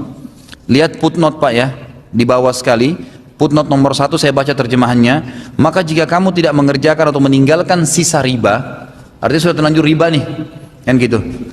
Terus kita mau buka lagi pintu riba baru, maka ketahuilah bahwasanya Allah dan Rasulnya akan memerangimu. Artinya Allah dan Rasulnya ini kalimat berat ya, akan memerangimu artinya akan menyusahkan hidup kamu. Dan jika kamu bertaubat dari mengambil riba, tidak membuka lagi pintu riba baru, maka bagimu pokok hartamu yang sudah berlalu selesai, nggak ada masalah. Ambil alih saja, gitu kan? Kamu tidak menganiaya dan tidak pula dianiaya. Al-Baqarah 279 ya. Jadi jelas bahasanya di sini, kalau sudah terlanjur maka bertaubat kepada Allah Subhanahu wa taala, selebihnya jangan membuka lagi pintu riba itu, Allahu alam. Karena ini nanti akan berentetan gitu. Kalau saya sih tidak heran ya, KPR di bank ribawi kemudian direntetin dengan asuransi zulum tadi, kezaliman itu sudah biasa. Karena memang kesalahan dengan kesalahan gitu. Apakah halal menjual pakaian wanita seperti kaos tangan panjang, jaket dan sweater? Bagaimana dengan penjual bahannya? Boleh saja. Boleh nggak seorang muslim menjual baju tidur perempuan? Boleh. Nggak ada masalah. Karena kan itu kan secara umum. Nanti tinggal siapa yang pakai. Kalau dipakai disalahgunakan ya yang makainya yang salah, bukan yang menjualnya. Sama halnya boleh nggak seorang muslim jual TV? Boleh. Nanti kalau orang salah gunakan ya salahnya dia yang salah gunain. Karena kan alat ini bisa dipakai untuk kebaikan juga. Bisa ditaruh di masjid misalnya, bisa dinonton misalnya cuplikan-cuplikan ceramah, kan bisa digunakan untuk kebaikan. Nah, dia sendiri tidak salah menjual bahan itu, kecuali kalau dasarnya memang penjualan barang itu haram. Itu kan, jadi boleh saja Anda jual baju kaos misalnya. Baik, baju kaos itu bisa dipakai. Wanita bercadar pun boleh pakai kaos di depan istrinya, di depan suaminya. Kan gitu dan seterusnya. Jadi tidak ada masalah insya Allah. Kecuali mungkin ya kalau keadaannya Anda menjual baju yang memang sudah diniatkan dari awal supaya orang tabarruj, supaya orang pakai telanjang di depan jalan raya, itu mungkin lain. Emang sengaja dijual dengan target-target seperti itu. Kalau tidak secara umum buka toko baju, misalnya pakaian dalam yang nggak ada dosanya, tidak ada masalah. Sebab nanti bisa digunakan juga untuk kebaikan. Apakah pegawai juga disebut hamba sahaya? Ya tidaklah, jauh sekali gitu.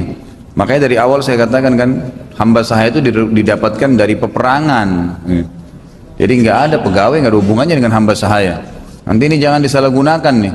Masa pegawai boleh digaulin gitu kan? Kan tidak mungkin. Bagaimana hukumnya jika sedang melakukan negosiasi dengan vendor, kita punya anggaran X rupiah, tapi Kita punya target untuk tidak dihabiskan anggaran tersebut sehingga kita menekan harga hingga di bawah anggaran tersebut. Apakah termasuk dusta? Dosa itu akhi yang antum tahu dalam diri antum berkecamuk. Subhanallah, orang kalau mau buat dosa itu dia tahu dalam jiwanya ada sesuatu gejolak, ada masalah. Kata Nabi SAW dalam hadis sahih riwayat Imam Ahmad, dosa itu yang bergejolak dalam hatimu walaupun kau sudah tanyakan pada siapapun hukumnya. Kita lebih tahu. Sekarang antum tujuannya menawarkan kepada vendor dengan anggaran tertentu. Padahal antum sudah niat dari awal, memang niatnya memang bukan begitu anggarannya. Memang mungkin mau diambil keuntungan atau mau diapa, dan antum tahu diri antum sedang ada rekayasa informasi di situ. Dusta, dusta akhi. Hati-hati antara antum dengan Allah Subhanahu wa taala nih. Saya cuma bisa jawab sesuai dengan pertanyaan, tapi antum lebih tahu keadaannya. Seperti kasus kemarin ada seorang akhwat bertanya pada saya di taklim, Ustadz hukumnya suami saya begini, begitu, begini, begini. Pertanyaannya jelas seakan-akan dia terzalimi. Saya jawab apa adanya. Suaminya telepon saya, Ustadz afwan, ada beberapa waktu istri saya bertanya di pengajian katanya begini-begini. Lalu saya tunggu di istri saya, karena itu versi dia. Sebenarnya Ustadz begini kejadiannya diceritakan. Maka saya dengar dari dua pihak. Baru kemudian saya luruskan pada saat itu. Dan harus kita berlaku adil. Saya jawab apa adanya, karena tadinya istrinya saya berikan jawaban karena dia seakan-akan memutar pertanyaan untuk membenarkan perbuatannya. Menurut suaminya itu perbuatannya salah semua dan ada bukti-buktinya dan seterusnya. Berarti kan memang ini kembali kepada antum nih. Makanya Nabi SAW mengatakan dalam hadis riwayat Muslim, siapapun yang aku hakimi sesuatu yang dia tahu dia menzalimi saudaranya, maka jangan diambil.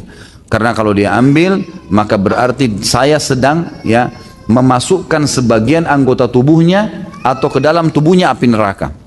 Hati-hati akhi. Apa adanya, proyek sekian ya sekian. Memang jelas ada keuntungan, ya ada keuntungan, gitu kan? Tidak ada masalah. Tapi jangan direkayasa keadaan tersebut. Kalau misalnya kita menawarkan produk, hampir sama pertanyaan sebelumnya. Saya punya proyek, kira-kira saya tahu modal saya 300 juta. Saya menulis dengan keuntungan yang saya harapkan 100 juta. Baik, 400 juta masuk, silakan. Pertimbangan negosiasi sekian, masih ada 70 juta. Baiklah, saya ambil proyek tersebut. Halal aja.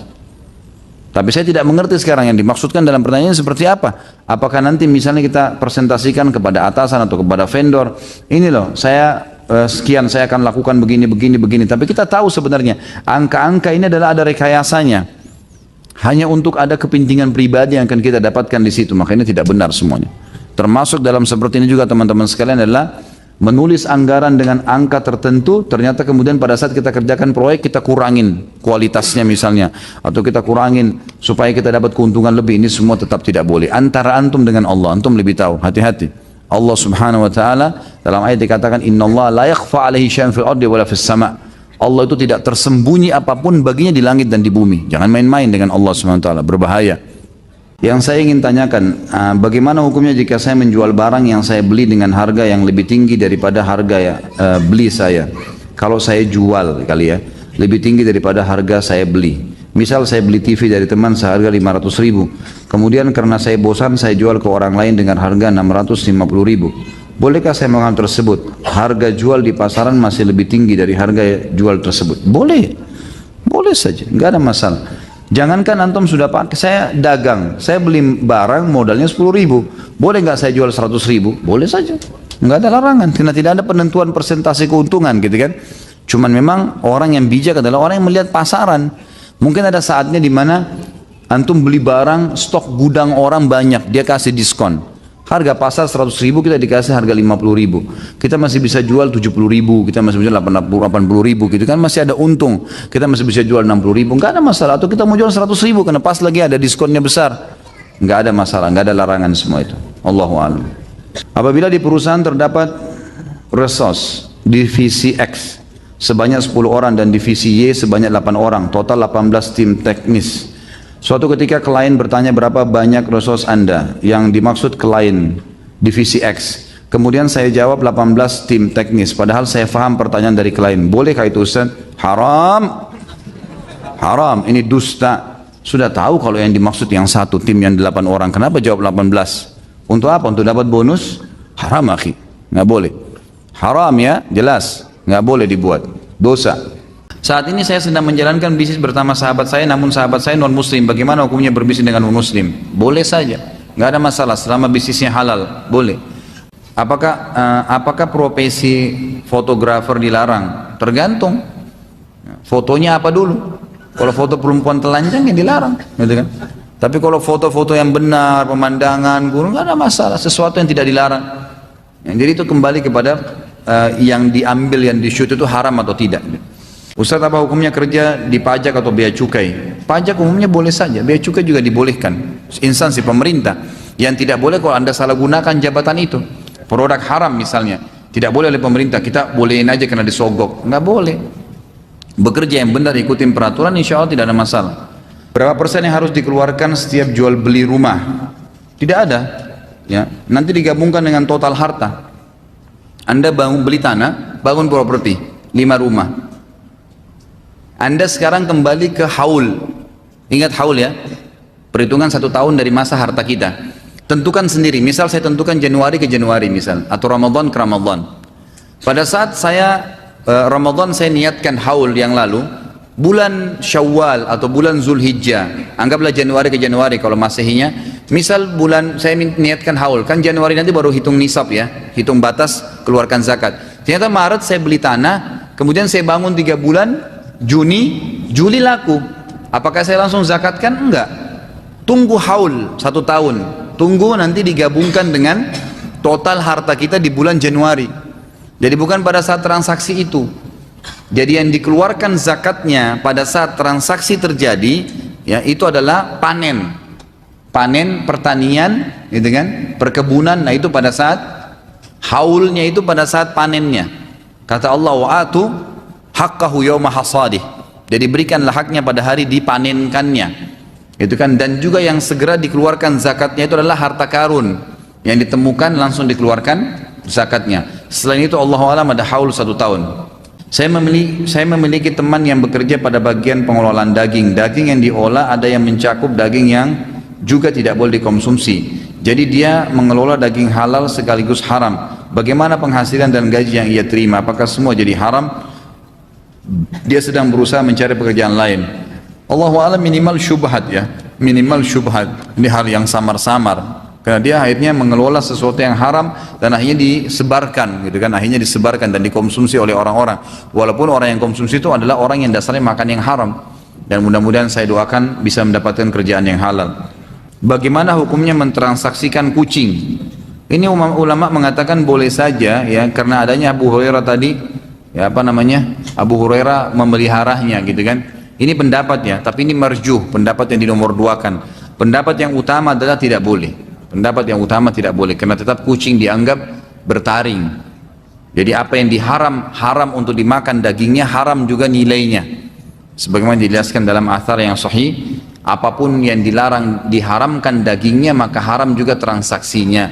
Jadi nggak boleh ditransaksikan. Kalau kucing itu betul kebetulan lewat kita tangkap, itu lain. Atau mungkin lewat dalam rumah kita dipelihara tanpa dibeli, itu nggak ada masalah. Jadi nggak usah repot-repot beli kucing anggora, beli kucing ini, nggak usah repot-repot, sumbangin aja uangnya deh. Dalam membuat suatu perjanjian atau kontrak, apakah hak dan kewajiban masing-masing pihak harus seimbang, ataukah diperbolehkan apabila berat sebelah selama hal tersebut disepakati? Selama disepakati boleh. Ya, misal gini, kita transaksi jual beli ya, nanti saya kasih kamu 40%, saya 60% karena saya punya usaha, itu boleh saja, nggak ada masalah. Yang penting disepakati. Kata Allah SWT, kaidahnya adalah antaradim minkum, ridho di antara dua pihak. Jadi nggak ada masalah. Anda investasi, saya kasih 20%, silahkan, nggak ada masalah. Itu boleh-boleh saja, nggak ada masalah. Bagaimana hukumnya uang muka atau DP dalam transaksi jual beli, kemudian dibatalkan oleh pembeli? Apakah kita kembalikan atau boleh kita ambil dengan alasan yang membatalkan adalah si pembeli mengikhlaskan? Apa boleh kita ambil darinya? Jadi tidak boleh ada haram, ya, tidak boleh ada hangusnya uang muka, nggak boleh. Tidak boleh ada istilah hangus uang muka, dalam Islam tidak boleh. Jadi kita kalau kasih uang muka tanda jadi ya, nanti kalau saya batal ya sudah dikembalikan uang itu. Tidak boleh hangus. Boleh dikasih tanda jadi tapi nggak boleh hangus dalam Islam, karena ini masuk dalam larangan umumnya hadis Nabi SAW dalam hadis Bukhari melarang gharar. Gharar itu merugikan salah satu dari dua pihak. Ya, kecuali kalau tadi kasusnya misalnya ada orang kasih DP nih, dia mau beli mobil sama kita, terus kemudian dia bilang saya batal nggak jadi deh, tapi nggak apa-apa uang itu saya kasih aja. Ya sudah, dia kasih. Tidak ada hubungannya dengan syarat yang kita kasih sehingga menjadi gharar. Teman saya pernah bekerja di satu perusahaan otomotif di bidang produksi motor. Dalam perusahaan tersebut, karyawannya diwajibkan untuk memiliki motor merek perusahaan tersebut agar dibolehkan parkir di lokasi tempatnya bekerja. Sedangkan tidak adanya jemputan. Bagaimana bila orang tersebut mengambil kredit motor yang terdapat unsur riba di dalamnya? Dibolehkankah hal tersebut bila terdesak seperti kasus di atas? Nggak ada kata-kata terdesak dalam riba. Dalam masalah haram nggak ada kata-kata terdesak. Masalah orang bilang terdesak harus kredit, kalau enggak bisa punya rumah. Sama dengan orang bilang terdesak saya tinggal serumah dengan pezina, jadi terpaksa. Gitu. Nggak boleh, nggak masalah. Saya pernah nasihatin ada satu ibu tuh di Kelapa Gading waktu itu, dia tanya, Ustaz, saya kalau tidak kredit rumah sekarang, ya kan, saya mungkin nanti tahun-tahun depan akan mahal harga rumah. Saya bilang begini, maaf ya Bu, saya jelaskan dulu. Saya tanya dulu dan ibu tanya dengan hati nurani, jawab dengan hati nurani. Kalau ibu belum beli rumah sekarang dan ibu kontrak, kenapa? Kenapa kalau kontrak? Coba renungi kalimat ini ke dalam hati ya, jangan cuma tiba-tiba emosional, tidak. Kalau saya masih ngontrak, nanti kalau kita perasaan atau kita cuma lisan, kita akan mengatakan, wah itu kan masa ngontrak sih, gitu kan? Kenapa emang kalau ngontrak? Umum orang ngontrak 10 tahun, apa-apa. Sampai Allah berikan rezeki baru beli rumah. Toh kalau kita meninggal nggak dibawa tuh rumah yang sudah dibayar cash, ditinggalin jadi warisan. Kenapa harus fokus ke masalah itu? Seperti tidak bisa kecuali memang harus haram. Enggak kok. Ingat, Nabi SAW mengatakan dalam hadis, ini hadis disahihkan oleh para ulama. Masalah rezeki saudaraku, renungi hadis ini. Kata Nabi SAW, kalau seandainya seseorang itu lari dari rezekinya, maka rezekinya akan mengejar dia seperti kalau dia lari dari kematian dan mati mengejarnya. Nggak ada orang rezekinya tidak sampai ke dia, nggak ada. Hadis yang lain, ini harus asas agama kita, keyakinan. Kata Nabi SAW, tidak ada jiwa meninggal dunia kecuali dia akan mendapatkan semua rezekinya. Sudah maktub itu. Ibnu Qayyim mengatakan, ingat statement yang mulia beliau pernah katakan dan sering saya ulangi, aku selalu senang dan bahagia karena dua hal. Aku selalu senang dan bahagia karena aku tahu umurku sudah ditentukan oleh Tuhanku, tidak akan bertambah sehari, tidak berkurang sehari. Dan aku selalu senang karena aku tahu Tuhanku sudah menentukan rezekiku dan tidak akan pernah diambil oleh orang lain. Itu konsep dasar agama kita. Memang sudah begitu. Rezeki Anda insya Allah akan datang kepada Anda biidznillah. Jadi jangan paksakan pada hal yang haram, itu kan? Nggak usah gitu. Saya sudah kasih ide kan kemarin masalah kredit ini, teman-teman bisa terapin ya. Di beberapa pengajian sudah diterapkan itu. Jadi kalau Anda misalnya butuh motor, ini contoh saja, saya kemarin terapin di beberapa pengajian dan alhamdulillah berhasil. Jadi misalnya harga motor 15 juta, misal harga motor yang sedang atau yang bagus 15 juta misalnya. Kumpul misalnya 10 orang, kemampuan satu bulan dari gajinya misalnya dari 2,5 juta, 1,5 juta bisa dialokasikan. Baik, lakukanlah itu. 1,5 juta seperti diarisankan motor itu ya. Setiap bulan membayar 1,5 juta dari 10 orang ini, jadi terkumpul 15 juta. Setiap bulan keluar satu motor baru. Dia cuma sama temannya saja. Dalam 15 bulan, gitu kan? Mohon maaf, 10 bulan ya. Dalam 10 bulan semua sudah punya motor cash. Sederhana, nggak ada riba. Lebih sederhana, motor yang 10 jutaan aja deh. 1 juta satu orang, 1 bulan 10 orang, 10 bulan sudah semua punya motor atas namanya masing-masing. Cari ikhwah-ikhwah yang amanah, lakukan, gitu kan? Atas nama mereka silahkan. Itu lebih baik, lebih mudah. Kenapa nggak dilakukan? Itu kan bisa masuk dalam semua hal ya, termasuk KPR rumah. Ada tanah nih, ikhwah mau cari rumah, memang masing-masing punya kemampuan dana, misalnya uang sudah siap beli rumah 500 juta misalnya, 200 juta. Baik, cari lokasi tanah di mana, ajak beberapa teman-teman, keroyokin tanah itu beli. Kemudian bangunin pelan-pelan, sama-sama tinggal di sana 5 rumah, 6 rumah, bisa kan sebenarnya? Tidak, itu bisa tidak KPR, semestinya bisa begitu. Kalau mau ya, itu bisa dilakukan. Bagaimana Islam memandang inflasi, penurunan nilai mata uang dalam hal hutang piutang? Bukankah hutang 1 juta yang dibayar tahun depan nilainya sudah turun? Jadi yang saya tahu Allahu alam, tetap saja Islam 1 juta kita utang 10 tahun lalu, ya dibayar 1 juta, gitu kan? dibayar 1 juta. Walaupun nanti nilainya sudah turun. Allahu alam, itu memang sudah begitu. Kalau uang ya, bentuk uang, berapa yang kita pinjamkan begitu yang dikembalikan sesuai dengan, misal orang pinjam di zaman Nabi SAW 1 dirham. Ya, di awal hijrahnya Nabi SAW ada yang bayar tahun 7 Hijriah, tahun 7 Hijriah. Mereka tetap membayar dengan 1 dirham, tidak ada perubahan walaupun sebenarnya berbeda nilainya dengan 7 tahun yang lalu. Kecuali dalam bentuk benda, kata para ulama. Memang benda itu dasarnya bernilai. Misal dulu membeli tanah dengan nilai 1 juta. Sekarang tanah itu sudah bernilai 10 juta, gitu kan. Pada saat kita membeli tanah atau meminjamkan uang untuk beli tanah tersebut, kita memberikan syarat misalnya. Nanti pada saat tanah ini saya mau dibayar utang kamu ini dengan syarat kamu nanti kalau sudah menjual tanah itu dan dinilai dengan nilai pada saat kamu jual misalnya, gitu kan. Tetap 1 juta, tapi nilainya nanti pada saat penjualan, gitu kan. Jadi itu mungkin Allahu a'lam masih ada celah di mana dia dibolehkan. Tapi setahu saya tetap saja sama, gitu kan, kecuali benda.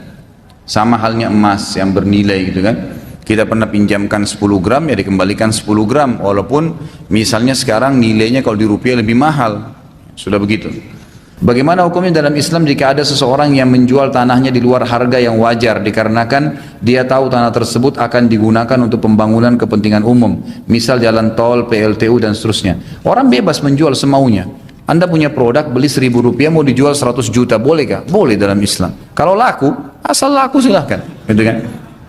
Apa benar Ustadz bila kita berdagang yang menggunakan jimat pelaris hasil uangnya haram? Walaupun jimatnya dari seorang ustadz atau kiai. Jadi menggunakan pelarisnya haram, dosa besar, syirik itu kan, nggak boleh menggunakan tenaga setan. Kalau hasilnya tidak dihubungkan dengan pelarisnya dalam Islam, disinilah keadilan Allah SWT.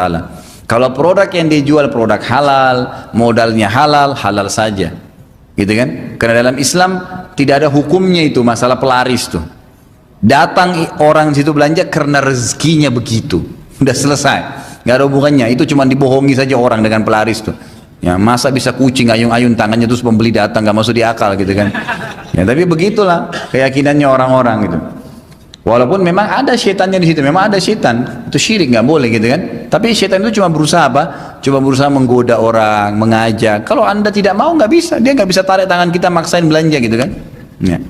Apabila dalam satu organisasi terdapat defisit dalam sebuah acara, menurut hukum Islam siapa yang bertanggung jawab untuk membayar hutang atas pinjaman yang digunakan untuk menutup defisit tersebut? Apakah ketua organisasi, ketua departemen, ketua panitia, seluruh organisasi atau seluruh panitia? Mengingat dalam acara ini organisasi tersebut menetapkan sistem open recruitment untuk mencari orang-orang dan berkompeten untuk menjadi panitia acara tersebut. Ya, organisasinya. Jadi kan, jadi bukan ketuanya saja, kecuali kalau acara dia pribadi. Kalau acara atas nama lembaga itu defisit, dia buat acara, ya utang atas nama lembaga. Itu kan sudah umum, pasti saya yakin semua tahu masalah itu ya. Jadi jelas kembali kepada lembaga, nggak boleh individu. Saya punya 2 pertanyaan Ustaz, jika berkenan mohon dijawab. Saya adalah nasabah dari salah satu bank konvensional. Selama ini saya hanya menggunakan rekening hanya untuk menerima uang transfer dari orang tua saat saya kuliah. Tidak ada bunga atau tambahan saldo selama ini ke rekening saya. Malah saldo saya yang berkurang terkena potongan tiap bulannya. Apakah saya termasuk ke dalam riba? Karena dulu saya tidak paham paketnya saat membuat rekening sekitar 5 tahun lalu. Ya. Seandainya saya harus ganti rekening, bank mana yang bebas dari riba? Apakah dalam satu organisasi terdapat defisit dalam sebuah acara? Baik, ini yang pertama dulu ya. Kalau bank konvensional nggak ada keraguan tentang ribanya, nggak bisa. Mau dari sudut mana antum cari halalnya? Bank riba, jelas sistem ribawi. Dan MUI juga Indonesia sudah mengeluarkan fatwa tentang riba. Tapi orang bebas saja, silahkan kalau anda mau tetap berjalankan. Yang jelas sudah diketahui hukumnya. Dan orang-orang bank konvensional pun tahu kalau ini adalah riba. Makanya mereka buat buat lagi divisi tentang syariah, bukan syariah lagi sendiri gitu kan. Saya waktu itu pernah haji beberapa tahun lalu dengan salah satu Kalau tidak salah, pokoknya salah satu bank konvensional yang terbesar di Indonesia ya, itu punya penghasilan banyak dan dia sempat datang dan hanya dia ngobrol sama beberapa jamaah tentang masalah perbankan dan saya sempat berikan masukan supaya dia hijrah minimal ke divisi syariahnya gitu. Terus pertanyaan saya gini, Pak, emangnya kalau syariah itu terpisah nggak sih modalnya? Kan sama-sama namanya, cuman beda syariah. Dia bilang beda, mutlak semua beda. Jadi tidak ada divisi kami yang syariah itu mengambil modal dari yang konvensional, nggak ada, memang dimurnikan sendiri. Jadi ada investornya sendiri, mereka punya sistem sendiri, pengelolaan sendiri, jadi nggak digabung walaupun induknya satu. Walaupun induknya satu, Allah alam. Ini yang dibahasakan ke saya sebab tidak tahu secara internal ya, itu bahasanya. Jadi kalau bank konvensional jelas mutlak, mereka semua tahu, orang-orang perbankan pun tahu kalau ini adalah ribawi. Kalau Anda tanya saya harus hijrah mengganti ke bank mana, ya bank-bank syariah. Kalau tetap harus bank yang sama, cari yang divisi syariahnya minimal, gitu kan? Minimal. Saya tidak akan sebutkan nama-nama banknya. Anda tahu sendiri. Ada nama syariahnya, ada dewan syariahnya. Silahkan, gitu kan? Dalam pepatah dikatakan, jadikan antara kamu dengan neraka seorang alim. Maksudnya seorang alim ini ada orang yang memfatwakan kepada kamu tentang kebolehannya. Jadi majelis syariah di semua perbankan syariah itu menandakan mereka siap bertanggung jawab depan Allah hari kiamat. Masalah ini riba atau tidak, gitu kan? Nah, kalau kita sudah buka, mereka memfatwakan boleh, selesai urusan dia dengan Allah Subhanahu Wa Taala, gitu kan? Anak kan bekerja di pegadaian konvensional ataupun pegadaian, apakah bekerja di pegadaian konvensional atau pegadaian syariah hukumnya haram karena bisnis utamanya mengandung unsur ribawi.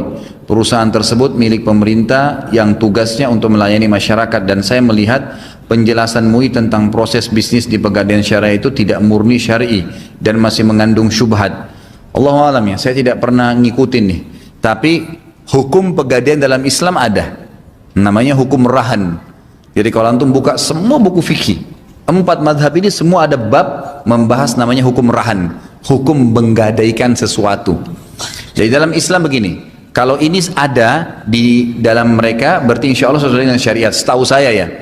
Jadi dalam Islam itu boleh kita menggadaikan sebuah benda lalu mengambil nilai yang senilai dengan gadaian itu, gitu kan? Tidak boleh kita menggadaikan sesuatu besar kita ambil nilainya kecil. Ini adalah larangan di kalangan para ulama, gitu kan? Nabi SAW pada saat menggadaikan dengan pendeta Yahudi perisai baju besi beliau itu bernilai, nilainya sama dengan 20 sak kurma, 20 genggaman, 2 genggaman dewasa laki-laki kurma. Maka Nabi SAW mengambil senilai itu, gitu kan? Jadi kurang lebih seperti itu. Jadi diambil senilai daripada barang yang digadaikan. Sebagian ulama mengatakan tidak dibolehkan mengambil lebih rendah daripada gadaian. Ini pendapat ya. Pendapat yang lain mengatakan dibolehkan dia mengambil sesuai dengan kadar kebutuhannya. Tetapi yang sedang memegang gadaian itu nanti akan dihubungkan dengan poin yang kedua. Ini poin pertama dulu. Poin kedua adalah kalau seandainya dia tidak bisa membayar, dia tidak bisa menebus kembali, gitu kan? Kalau barang yang diambil, uang yang diambil senilai dengan barang yang digadaikan, impas, selesai. Ini yang sesuai dengan syariat.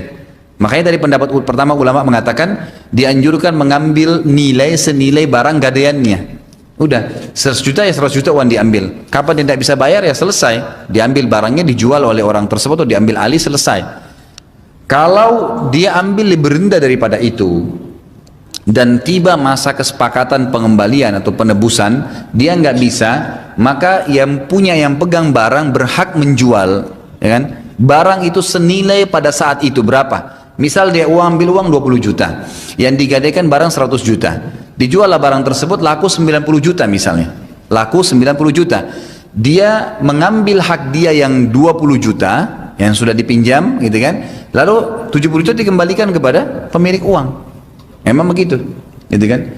Dan yang saya tahu Allahu a'lam tidak ada keuntungan transaksi jual beli di pegadaian.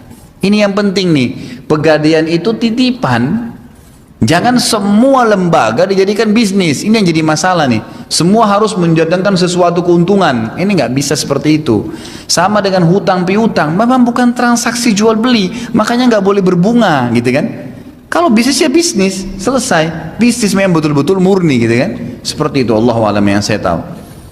Apakah dengan berpindah ke divisi lain yang non pelayanan merupakan alternatif lain menghindari pekerjaan yang mengandung unsur riba, atau keluar dari pekerjaan tersebut? Kalau mau langsung aman, keluar. Ini racun. Ini insya Allah air bersih ya. Kemudian kita minum, tahu nih racun, minum dikit. Tapi enak ya, manis, nanggung, habisin aja deh. Habisin atau dibuang nih? Yang lebih baik dibuang. Walaupun masih ada manisnya, emang begitu.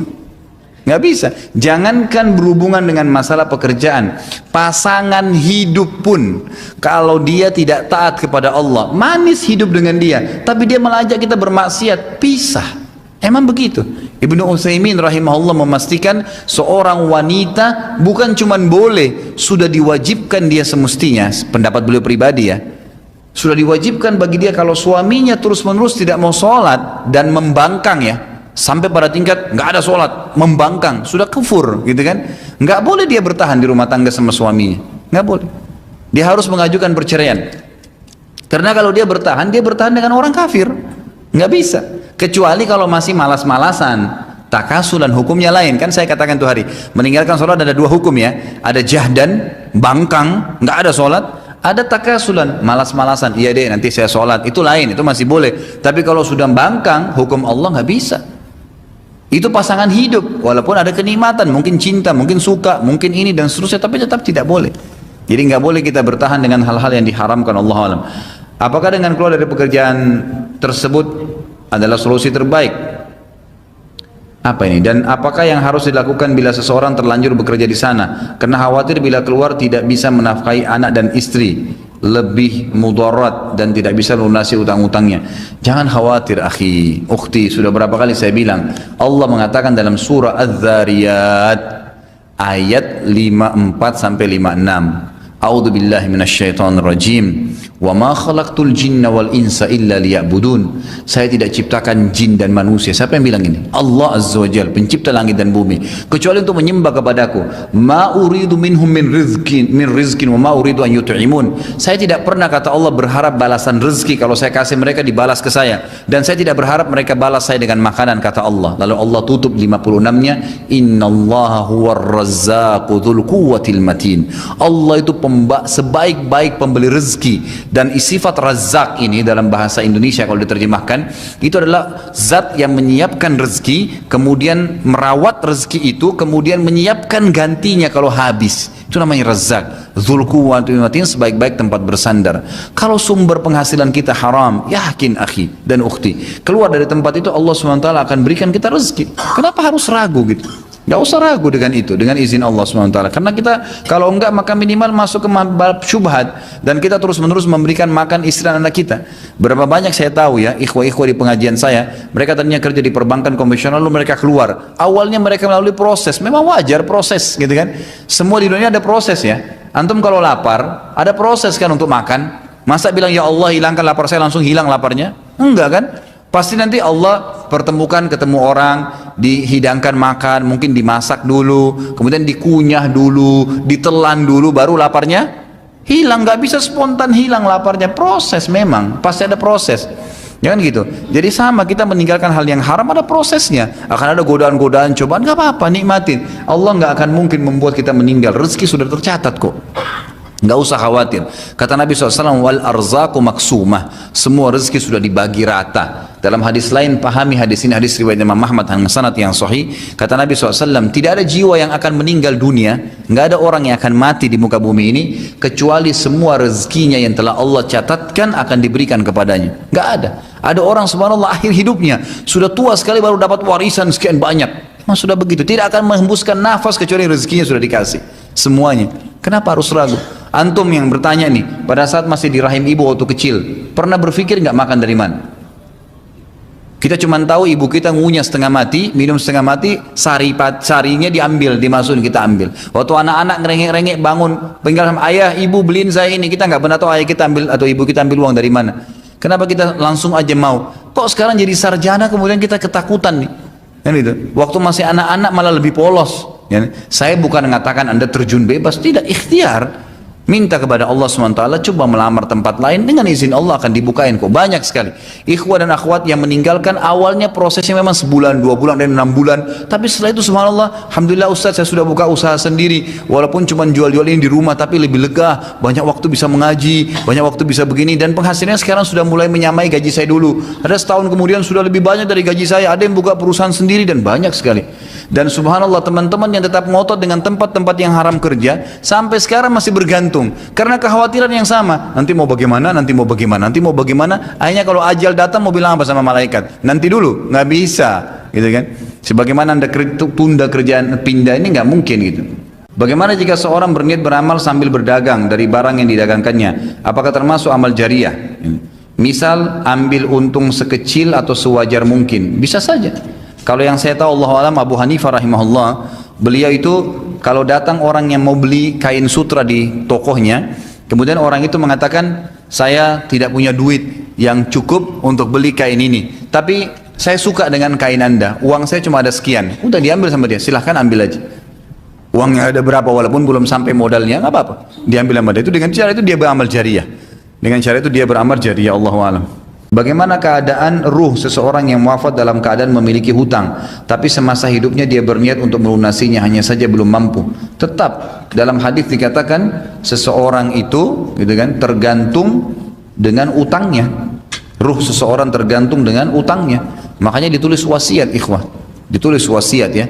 Kata Nabi SAW, janganlah seseorang di antara kalian terlintas sesuatu di benaknya, dia punya masalah, terutama berhubungan dengan utang. Di sini ulama hadis mengatakan maksud Nabi SAW adalah utang. Terlintas 3 hari dia punya utang, dia khawatir nggak bisa bayar, kecuali dia sudah tulis di wasiatnya.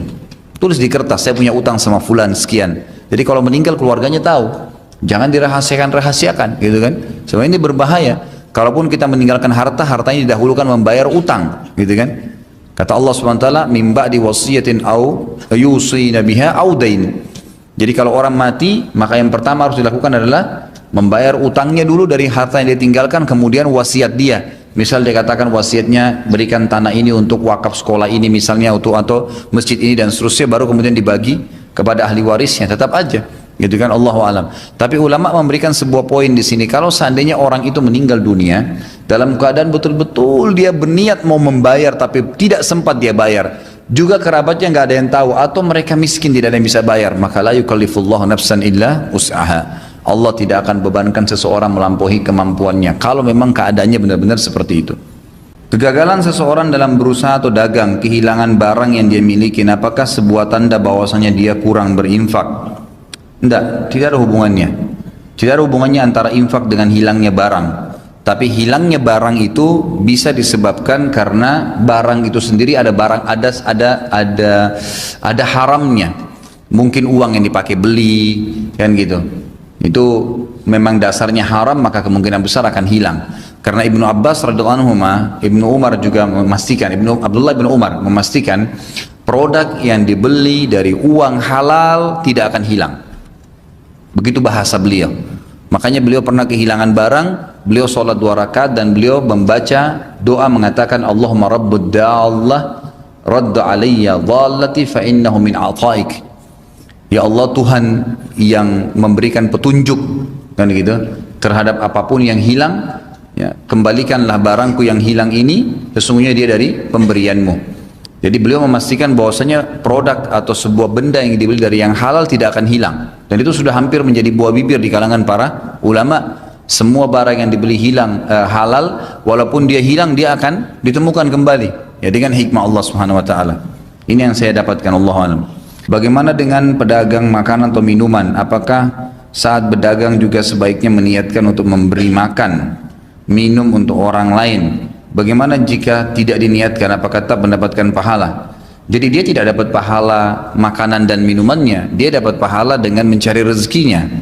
Kalau dia dagang ya, jadi dia dagang makanan, tidak dapat makanan, tidak dapat pahala dari makanannya, kecuali dihubungkan dengan hubungan yang lain. Misalnya dijual produk halal, dia nggak mau jual kecuali yang halal, itu ada pahala karena kehalalannya. Tapi kalau dia jual makanan, dia ambil imbal, gitu kan, dia ngambil balasan, itu tidak ada pahala di makanannya, kecuali memang dia memberikan makan orang cuma-cuma. Ya, itu baru bisa mendapatkan pahala. Jadi tidak apa-apa Anda dagang, dapat keuntungan, dapat pahala dari sisi mencari rezeki halalnya, gitu kan, dan dapat juga pahala dari sisi menjual produk halal misalnya, itu dapat pahala. Tapi sisi makanan yang sudah kita dapat balasan nggak ada pahalanya, gitu kan. Nah, kecuali kalau misalnya Anda melakukan, ada orang miskin, ada orang susah, atau setiap hari Anda jadwalin rumah makan itu memberikan makan orang-orang miskin, misalnya dari 100 pengunjung saya, 50 saya akan berikan 5 orang, 10 orang makanan sebagai bentuk sedekah, itu baru ada pahalanya.